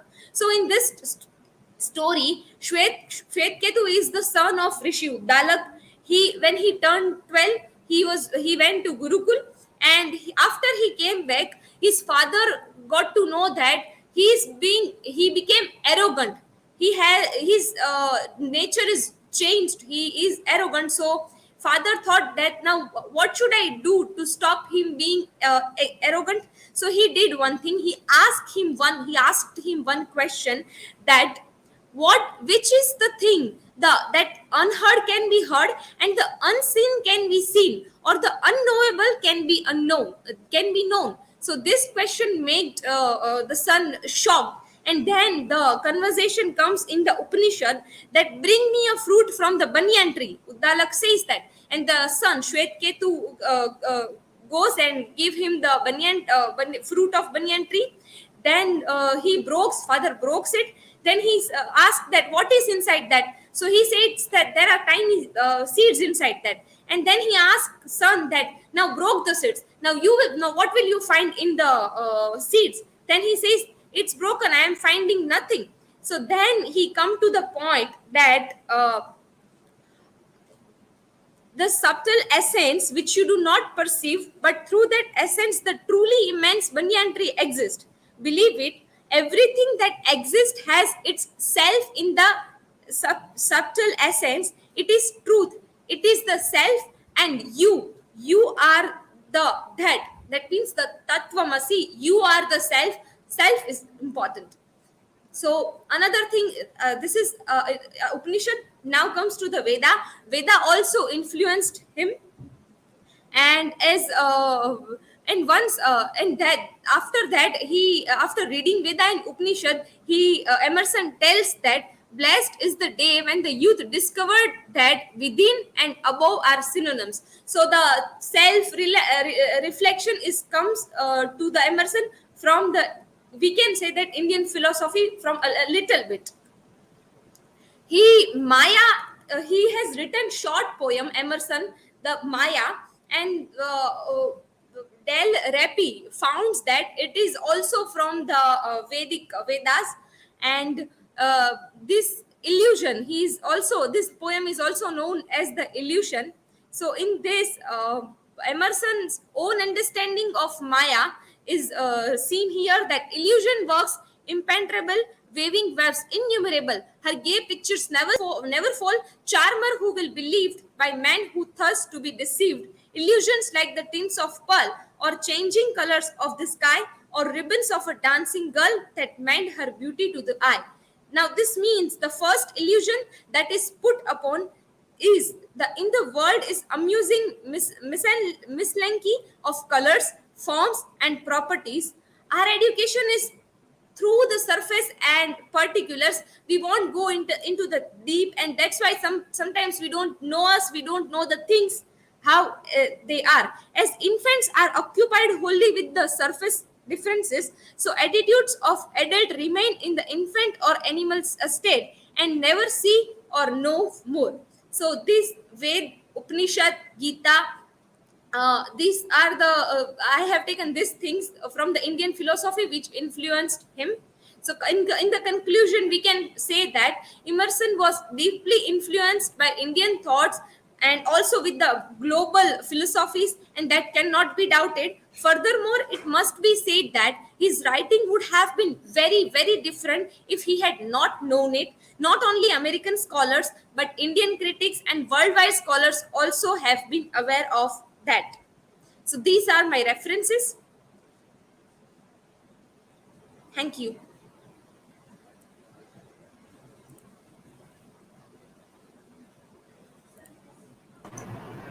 Yes, who is asking? Divya. Dhvani, do you find any work by Emerson which explore the concept of karma?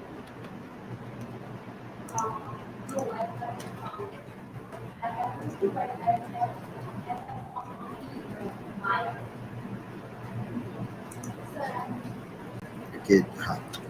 No, I haven't found actually. I have been through, but I have only seen the Maya. Yeah. Who is next? Divya.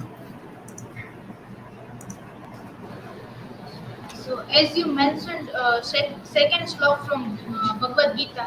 So, how that slok is connected with the theory of transcendentalism, or how the slok is inspired to Raleigh Emerson.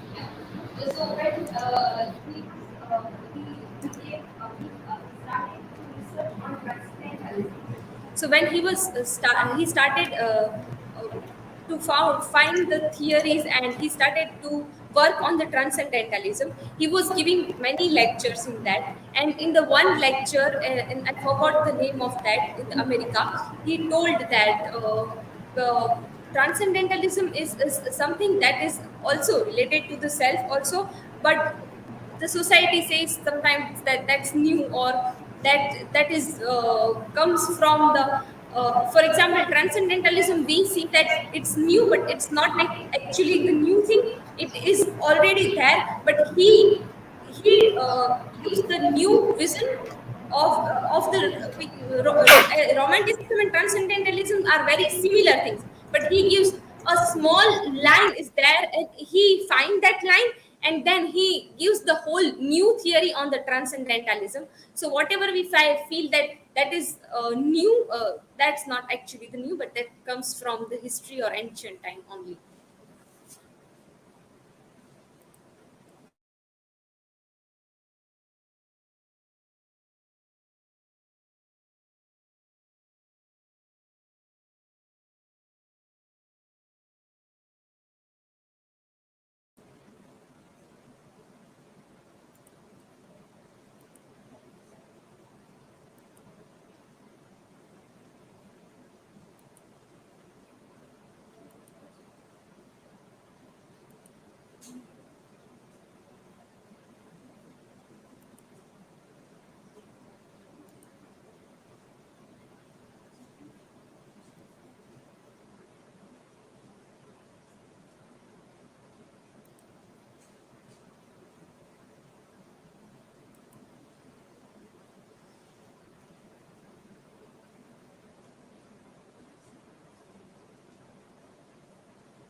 My screen is visible.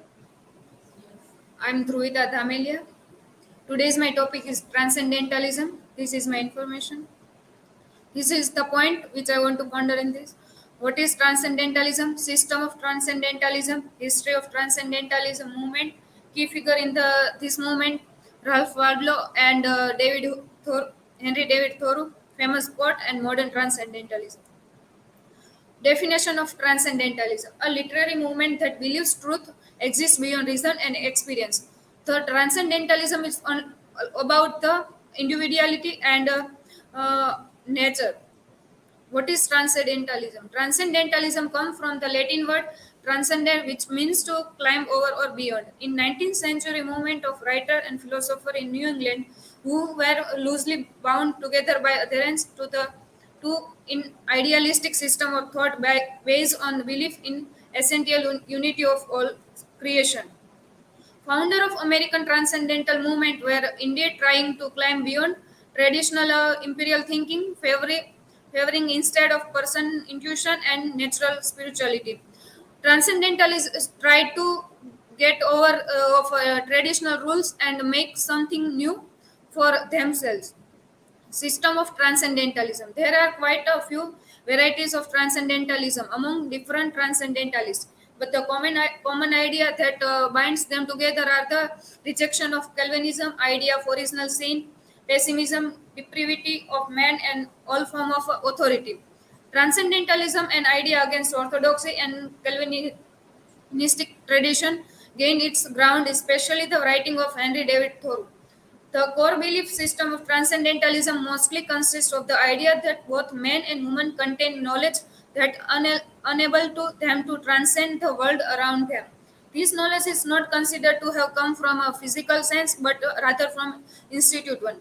They transcendentalists are believe that people cannot get knowledge through reading of a religious book and traditional book. They get knowledge through the experience and whatever they gone through. In every aspect of nature, God is present even in every human being. Everyone is capable of learning about God through intuition in all its manifestation. We can say everyone was able to read everything, but they learn from the experience. Whenever they got bad experience, then they learn something from that, and that's what transcendentalists are saying. Transcendentalists believe that people were naturally good and that everyone's potential was limitless. They were encouraged to search for life's answer in art, nature, and themselves. They believe that people should try to find answer not from religious book but from the experience and nature. History of the transcendentalist movement. While people had begun discussing idea related to transcendentalism since the early 18th century, movement itself has its origin in 1830s in New England. Unitarianism was the major religion in England on this time. Spirituality and enlightenment through logic, knowledge, and rationality are there In September 1836, Ralph Waldo Emerson organized the first meeting of Transcendental Movement, which is later called Transcendental Club. Key figure in Transcendental Movement. At the height of many people support this belief, but starting of this movement, there is three. I put three names, but there are so many: Ralph Waldo Emerson, Henry David Thoreau, and Margaret Fuller. Ralph Waldo was a key figure in Transcendental Movement. Henry was the second most important, and Margaret Fuller was the female leading transcendentalist, a well-known journalist and a supporter of women's rights. Ralph Waldo and Henry David Thoreau. Ralph Waldo wrote one essay, Self-Reliance, in which he talked about self-reliance throughout the essay. He discussed the importance of individuality and how people must avoid the temptation to conform the society at the expense of their true selves. Ralph Waldo says that people should believe in themselves. They don't depend on the society and what people are saying. In the other poem, The Summer Rain by Henry David Thoreau, he focusing on the nature. He talk about the people should believe in nature and try to learn something from the nature.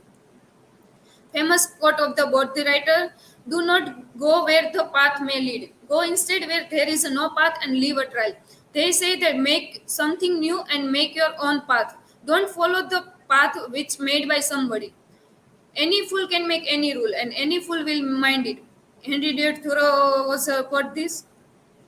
Modern transcendentalism. Transcendentalism still exists in today's time. We see in the many movie, television serials, and in cartoons also that there is always people talking about believe in themselves, do create your own way, and there is so many songs are which talk about the transcendentalism. I want to give example of the Miss Universe when anchor asked her a question that what is the advice you want to give to the youth of today. That time she says that I want to give advice that youth has to believe in themselves. They are unique and what's make themselves perfect. They stop to compare themselves with the other people and start believing themselves, and that make themselves better. Conclusion: Transcendentalism still exists today. Years from now, when we are all dead and gone, and people study how we lived based on our cultural legacy, they will see the many different influence of Transcendentalism, such as self-reliance, non-conformity, and the connection between people, nature, and God. Transcendentalism emphasizing human nature, truth, simplicity, comfort, and the importance of comfort. Emphasizing human intuition, people only by virtue of spiritual intuition.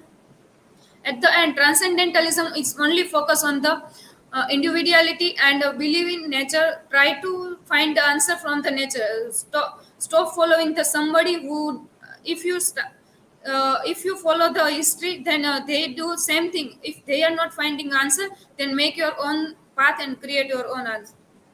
Thank you. These are my citations.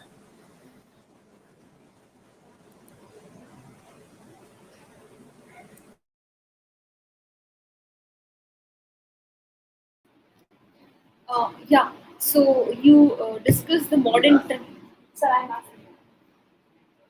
Yes.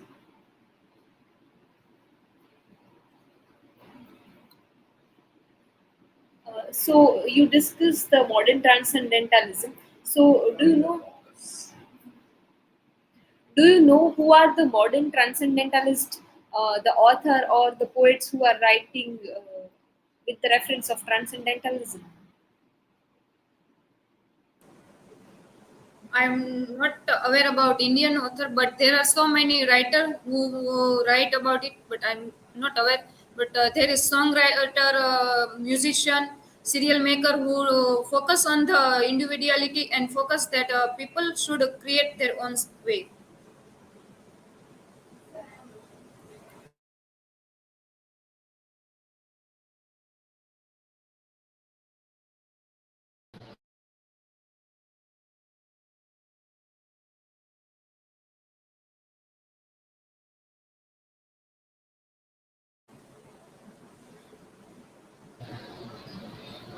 There is one transcendentalist, Henry David Thoreau, who believe in nature, who give that if you are live alone, if you are with a crowd, then you cannot you make comparison.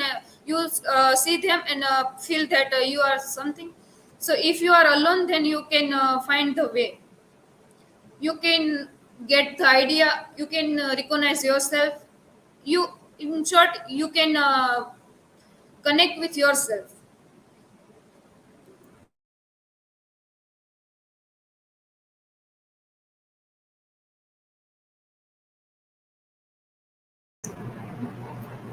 There is one question from YouTube watcher, Parth Devani. So you can read that question in the comment, Dhruvita, and see if you can answer to that in the comment. So in the YouTube comment, you can put an answer to this question. Could you please break down the word transcendentalism and explain what actually transcendence is? Yeah. So this can be a question to everybody who is speaking on transcendentalism, that how you explore a particular word, what is that transcendence in that?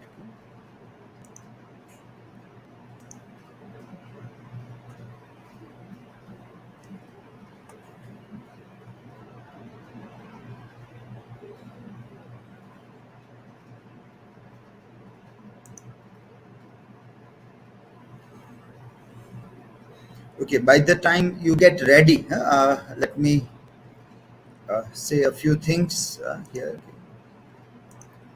A few feedback of the last couple of presentations. Divya Parmar has referred to. So in your citations, when we check, we find that you have to this is by Divya Parmar. Now again, first thing that when you explore the word Aham Brahmasmi, so very authentic source you will have to find to see that how that word is translated in different ways. So that is one important thing. You referred to this book by Sri Nisargadatta, and you cited this page. Now this is again is not this is a book selling website. Exotic India Art is a book selling website like Amazon, Flipkart. So that is not to be cited. This you have to see book, because here you cannot read the book. When you put this reference, it means you have read some pages in the book which you have referred, but this site will not allow you to read the book. Yes. When I will open that, scroll down and I read two or three pages from that, and then I have taken reference of the question answer and how he gives the importance to the transcendentalism, that I have noticed in that I have put in presentation. That's why I have cited these. Okay, only few pages that you have read from here that you have cited. Now, the book, normally PDF book also, many of you when they refer to, you get this source here. Chetna is the publisher, Anuvadak, Vinay Kumar, Vaidya. Yes. These details are very important. The details on the second, third page here, still other details are not given. But when you refer to the PDF copy available on any of the websites, which is a print copy actually, it is not an e-copy, but a print copy made into PDF and then made available. That page always gives lots of details. Now, I don't know whether in the workshop we dealt with this idea or not, because many of you are making this mistake that when you refer to a PDF book, you are confused what to do. If it is in the docs, then you are citing doc link directly. So that you have to see. Second or third page of any of the book, it has details where it is published, which year, which is the edition. That is to be identified when you give the reference is there. So I have tried to search PDF, but it is not available. Yeah, okay. But that you have to see. Even from here also, lots of things were there. And this also was there. So who is the publisher? For example, Chetna is the publisher. Anuvadak is Vinay Kumar Vaidya. You will normally find in the citation it is written with TR. Translator is referred in the citation when you put those things also there in this. So this is still more you need to explore when you see the PDF copy available there. Uh, then other reference, Sam Brahmasmi that you referred, also had some of the problems of translation of the word. So this again a better site for this becomes necessary to see for the reference.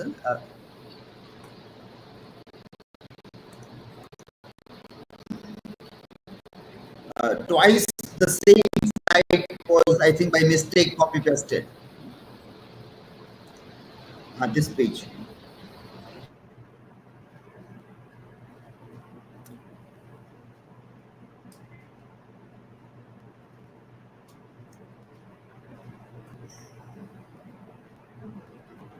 Okay.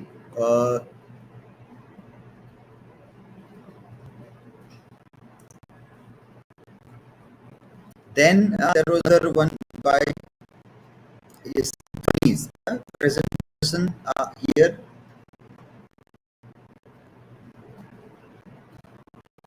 So this reference I was checking, Durga Shiv reference. So I came to this site and I found that this is a collaborative article written by three writers together. So all three are cited together when it is cited.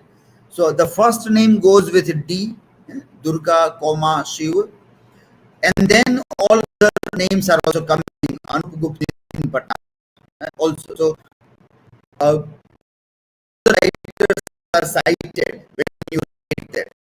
If there are more than three, sometimes 5, 6 writers, then all is written. ETALL. Yes. It just okay. This page. Okay.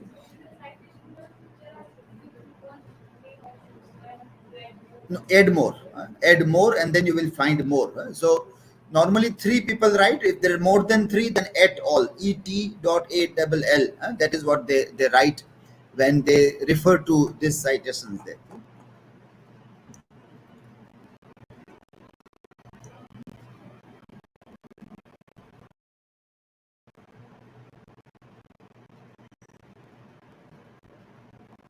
Okay, and Emisha and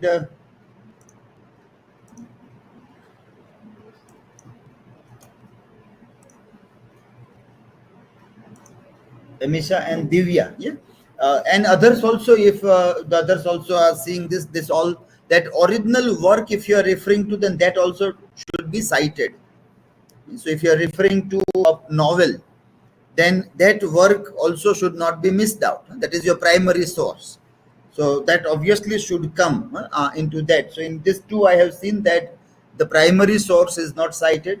In others also, if the same thing is there, then just check it out that the original text is also cited as a primary source. Okay.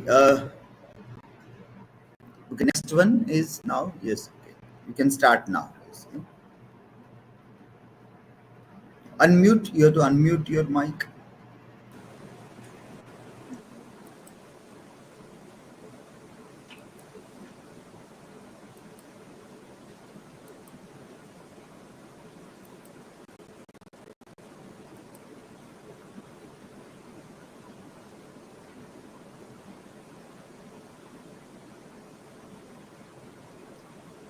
Sir, my slide is not visible.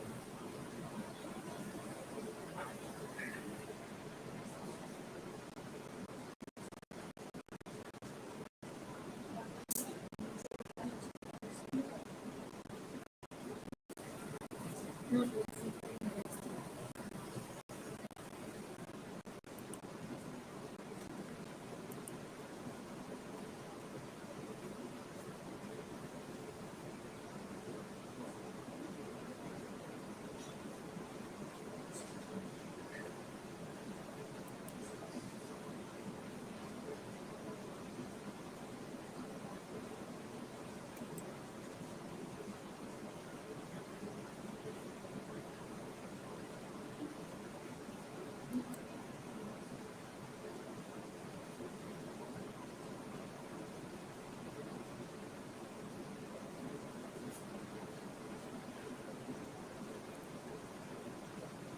It is visible. Okay. Today I am presented tragic flow in a long day journey into night. This is my personal interview. Uh, Basic introductions. Using Goldstone, O'Neill was an American playwright and Nobel laureate in literature, written by American playwright Eugene O'Neill in 1939 to 41. This play is a semi-autobiographical play. The play is widely considered to be his magnum opus and one of the finest American plays of the 20th century. This play is a four-act. O'Neill posthumously received the 1957 Pulitzer Prize for drama for Long Day Journey into Night. Tragic flow in long day journeys into night. Each of the Tyrants has at least one tragic flow with they are slowly destroying themselves. James is miserly and an alcoholic.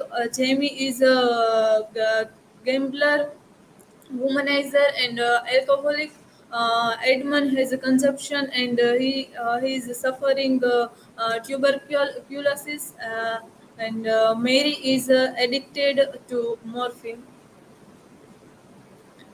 Addiction to drugs. Alcohol and morphine function as the symbols of retreat.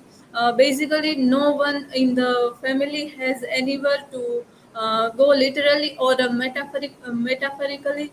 Uh, so they have two options: fight and flight. They fight often, but they also spend a whole lot of time fleeing, turning to drugs and alcohol to hide from reality. Mary Tyrone is the mother of two sons and the heroine of the play produces more pathos in the play. She is unable to endure the loneliness which makes her to become a drugs addict. She would be glad if her children and husband entered at home. Her reactions were pathetically relieved and eagerness remains. Jamie is the first son of the family. Is not regarded as an addiction by the family, but only as a factor of his lifestyle. Jamie started drinking very early in his life. He got rejected from school, and obviously his drinking was one of them reason. Even after he had begun to drink and they had to expel him, they wrote us how sorry they were because he was so likable and such a brilliant student. uh, Although Jamie seems to take the news of his mother's replace quite good, he definitely tries to forget about the family's problems by driving to town and get drunk. James Tyrone is the father of the family. Used to be a very famous actor who was often touring through the country. Out of Mary's memories, one learned that Tyrone always used to drink, always a bottle of the burrow in the cheap hotel room. It is evident that with Tyrone drinking had at the time of his young actor life, when he was just married to Mary, a social function, Edmund is the hardest thing to take is the blank wall she built around her. It's more like a blank of fog in which she hides and loses herself deliberately. That is the hell of something in her does it deliberately to get beyond our reach, to be rid of us, to forget we are alive it is as if in spite of loving us she hated us. Its conclusion. But at the same time that he tyrants seek escape, they see that it is impossible. They realize that they are hopelessly tied to one another for life. This realization combined with the desire to escape produces what is perhaps the major tension in the play, a tension which is expressed primarily in a continual series of expressions of love and hatred on the part of each characters. Throughout the play, each Tyrone says and does many things deliberately to hurt another. They strike out at each other like the caves animals that they are. But in virtually the next breath, they profess deep and genuine affections. This ambivalence provides a long day journey with one of its most complex and elements. This work citation. And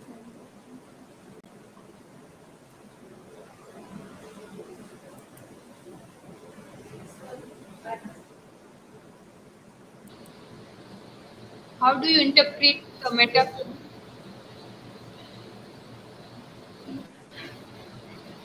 How do you interpret the metaphor flight and fight?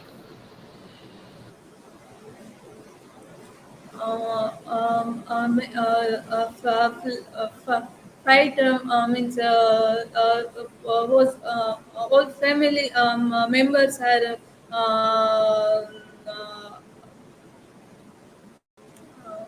alcoholic and in between fight and his work in flee.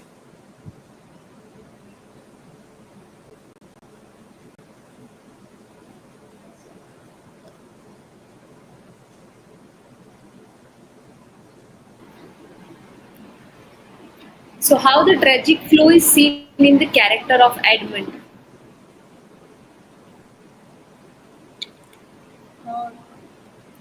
Uh, Edmund Spencer's character in Tragic Flow, he was a consumption of alcoholic and he was suffering from tuberculosis and he-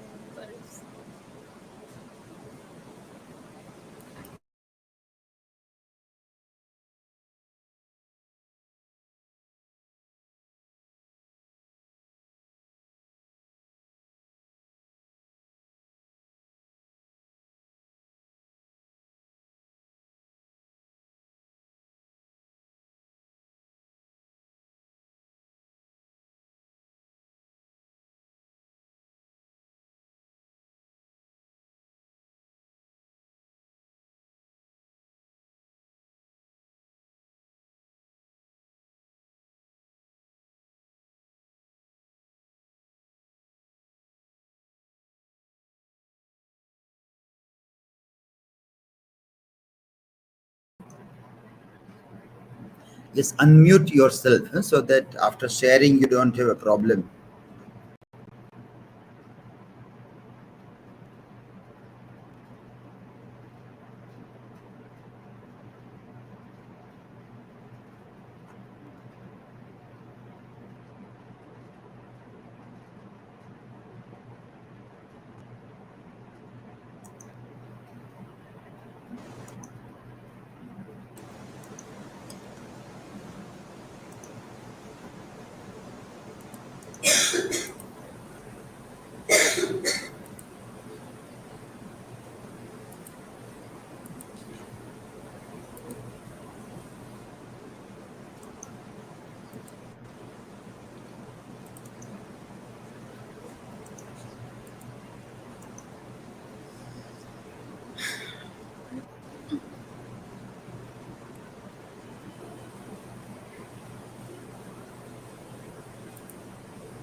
visible? Yes, now it is visible. Good afternoon, everyone. Respected sir and my dear friends. My today's topic is family conflict in long days into night journey. This is my personal information. Content writer's information summary. Family conflict in long days into journey into night and conclusion.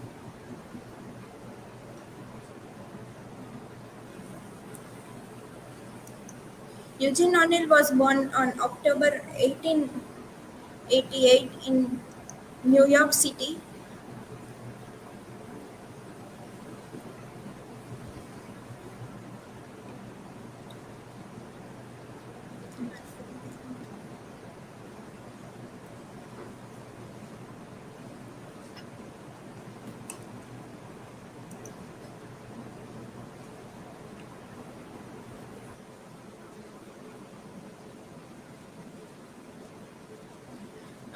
Eugene and O'Neill was born on October 16, 1888, New York City. His father was alcoholic and mother was an morphine addict. Eugene O'Neill mostly write on the theme of addiction, and this Long Days into Night Journey is also based a semi-autobiography and based on the his full family was alcoholic. Eugene O'Neill was nominated for Nobel Prize in Literature in 1936, and later on, after the year, he was awarded the Nobel Prize in 1937. He died on 27 November 1953, and he received a Pulitzer Prize in 1957 after his death for the Long Days into Night Journey. The brief summary of this play.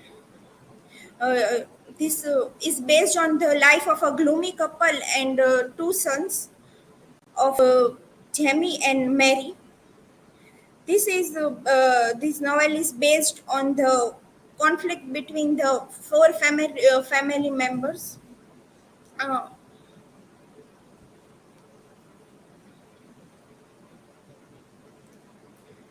and in Eugene O'Neill wrote a Moon for Misbegotten as a sequel charting a subsequent life of Jamie and Tyrone. Now my topic is the main family conflict in Long Days Journey into Night. The head of the family, the father is alcoholic, and his mother is also morphine addict because at the time of birth of Edmund, the doctor prescribed her the morphine, and after that she was addicted towards it. She also went to sanatorium, but then too she was not able to leave it, and she was continuously addicted towards it. And even the brother Jamie was also addicted of seeing his father's addiction. Jamie also fails in marriage to Mary because he's always away from home and drinks too much. James failed in his younger son Edmund in sending him to a cheap second. His father James was he doesn't used to spare much money, so he mostly sends to the doctor which are cheapest. And he also wanted to send Edmund to that doctor for the cure of the TB, but his elder brother Jamie fight with his father and tells not to go there.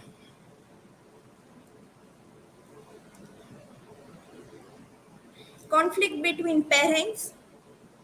Conflict develops into a jealousy rival between Mary and James with regards to their children.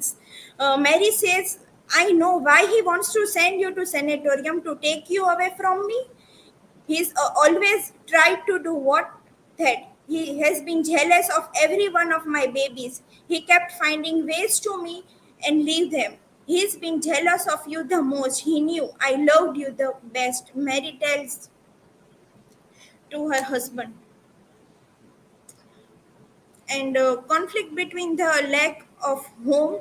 Mary wanted to have her personal home, but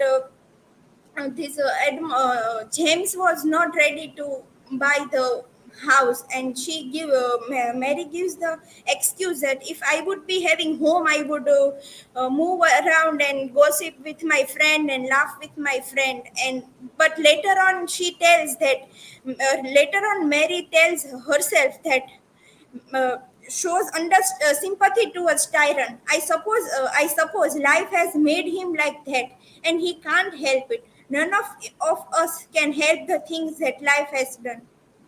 First of all, she tells the back points of James, and later on, she only tells she shows a sympathy towards him. Conflict between past and present. Mary is the one who is unable to get past more, and she was addicted to morphine. When she was addicted to morphine, she used to be in his past, that how she was happy and how she has hope for herself. And but whenever she wanted to be in her past and wanted to be happy, she doesn't want to live in her present. She is always in her memory of past. She becomes clear in rememory and experience. Mary and James negotiate as the go back and forth, discussing innocent childhood dreams and past shares nightmare at present. The two character then she suddenly goes into nightmare and sees that James is kissing her forehead, and she recognizes that when she was young, the James asked for the marriage to her. So she always after having morphine, she used to be in her past. Conclusion: the The play ultimately suggests the idea that we have to accept the things in our lives that we cannot change, regardless of bitterness and blame, the parameters of family dialogue. Each of family members is emotionally invested in the dependent on one another. In this 1972 review of play, William C. Young wrote, "The Tyrone's family tragedy is under created by love. Despite conflict in relationship, there is a genius love in amidst of apparent hate." Uh, in this, William C. Young tells, in spite there is a conflict between their families, but then too they are later on thinking about their family. These are my citations. Thank you.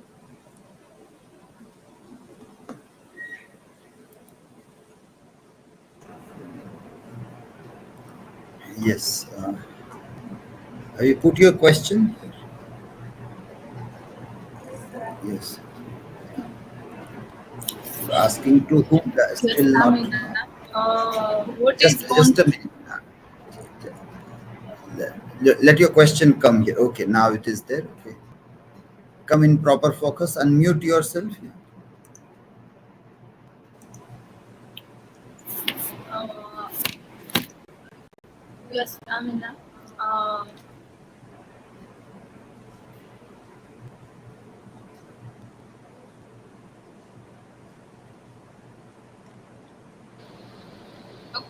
According to you, which conflict become the reason of their tragic flaw? According to me, this tragic started from the family. His father was alcoholic, and he never used to spare money towards his family, and even he never used to give attention to the family. So this how the conflict started.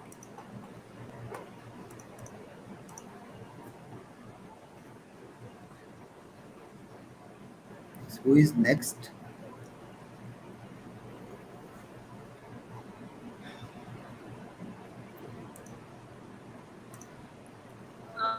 what is conflict between between the characters of Mary Tyrone and James Tyrone? Mary Tyrone and James Tyrone he was also addicted and she was also addicted. So both views are being opposed, and so this was the reason that both have conflict between themselves.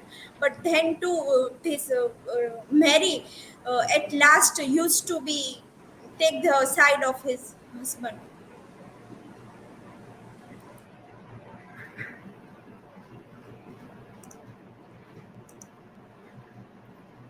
Okay, so before I come to give few points of on feedback from there, let me share one.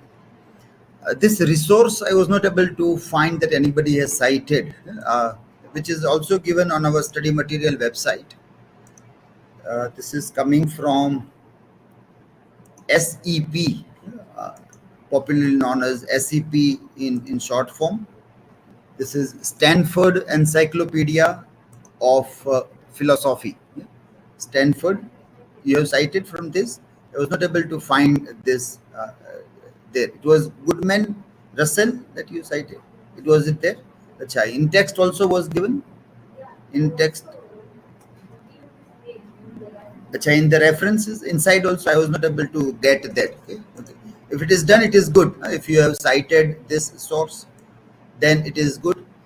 This entry on transcendentalism that you can see here. So, what is the basic? Who are the pioneers? The things are given here. The names like Ralph Waldo Emerson, which you dealt, then Henry David Thoreau, Margaret Fuller, Lydia Maria Child, Amos Bronson, and others are given here. And then you will see here something interesting, that how they have cited various things also. So to avoid writing long names, they have come up with one idea, that they have put A, F, J, JMN, O, R, T, W, short forms they have tried to give. So when you refer to the citations, in text citation, for example, here, R137, do you see R137? So when you go down, you go to R. So they are referring to this. Though this is not the MLA style of doing the things, but this is something unique that this website is doing. So we come to know that all journals and web resources also keep on developing their own site way of citing also. And there are around 12 ways of citing the sources. We here ask you to do according to MLA.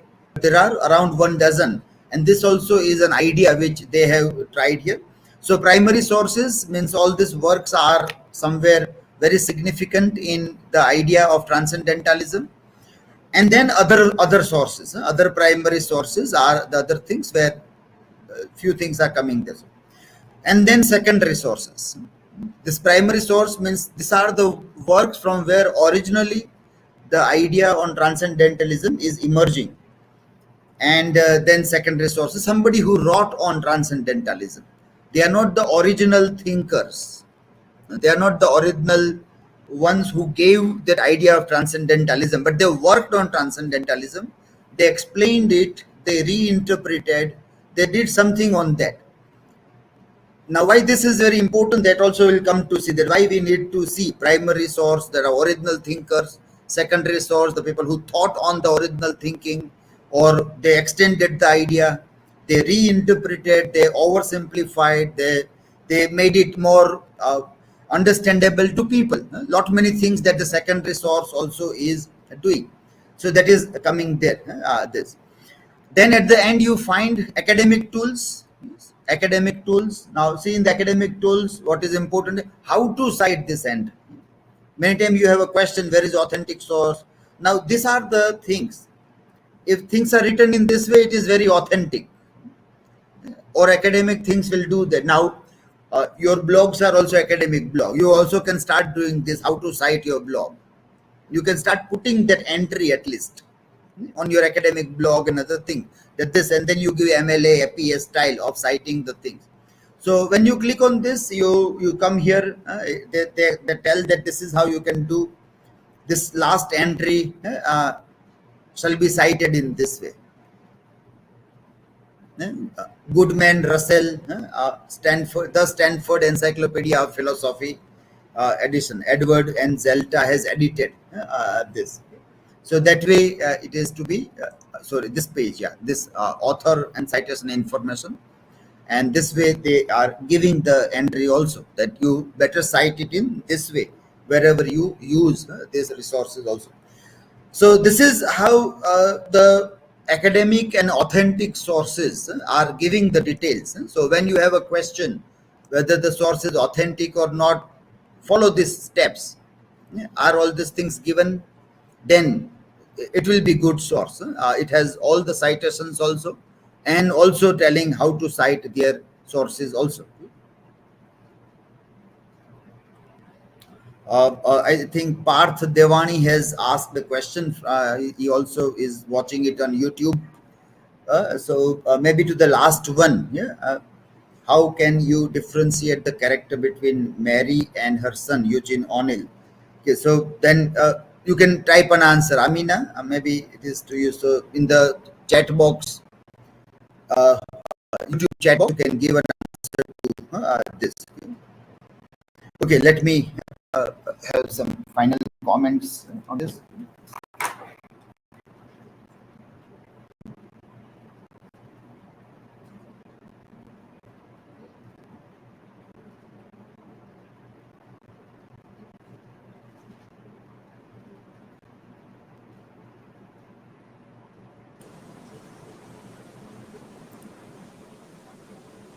Okay, so most of you are doing well as compared to the other group where we have more number of students to whom we have to suggest several kinds of implements. Here we have lesser number as compared to around 5 students in the another group where we have to suggest several kinds of improvement.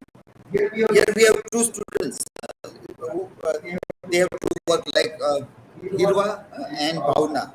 Yes, you both have to still work on your voice modulation, speak louder, practice speaking in a louder way, and also not only read, but you have to try to talk, which many of you have to do. But answers also should be given in a significant way. So when you give an answer, that also you have to see that you don't bluntly say, no, I don't know, but try to give an answer. Try to understand the question, ask for a better clarification of a question, take your time to understand the question, and try to justify your answer in a proper way. And when you ask a question also, don't hurriedly read one sentence and done. Slowly read your question and explain that person. At least even when I am taking a screenshot, you are not allowing me a time to take a screenshot also. Very quickly you are completing the question and answer also and rushing down to sit down. So I also have to rush that before you complete the thing, I have to take your screenshot. I hope you are watching the photographs. Then you understand. Otherwise, you don't know what are these screenshots. Why it is necessary a thing you can document in your own way. That what kind of question you have asked. Now, remember, you will document only if you have done qualitative work. Otherwise, you are not going to be interested in that. So, if your question is of quality, you obviously will be interested in documenting that. When we were in MA 20 years back, we were asking this kind of questions. This is for 20, after 20 years, when the life will begin in 40s, then you will use all these things to tell somebody that this is what we were doing in our presentations and other kinds of things. So I think what work we are doing here will be valuable at least for next 20 years.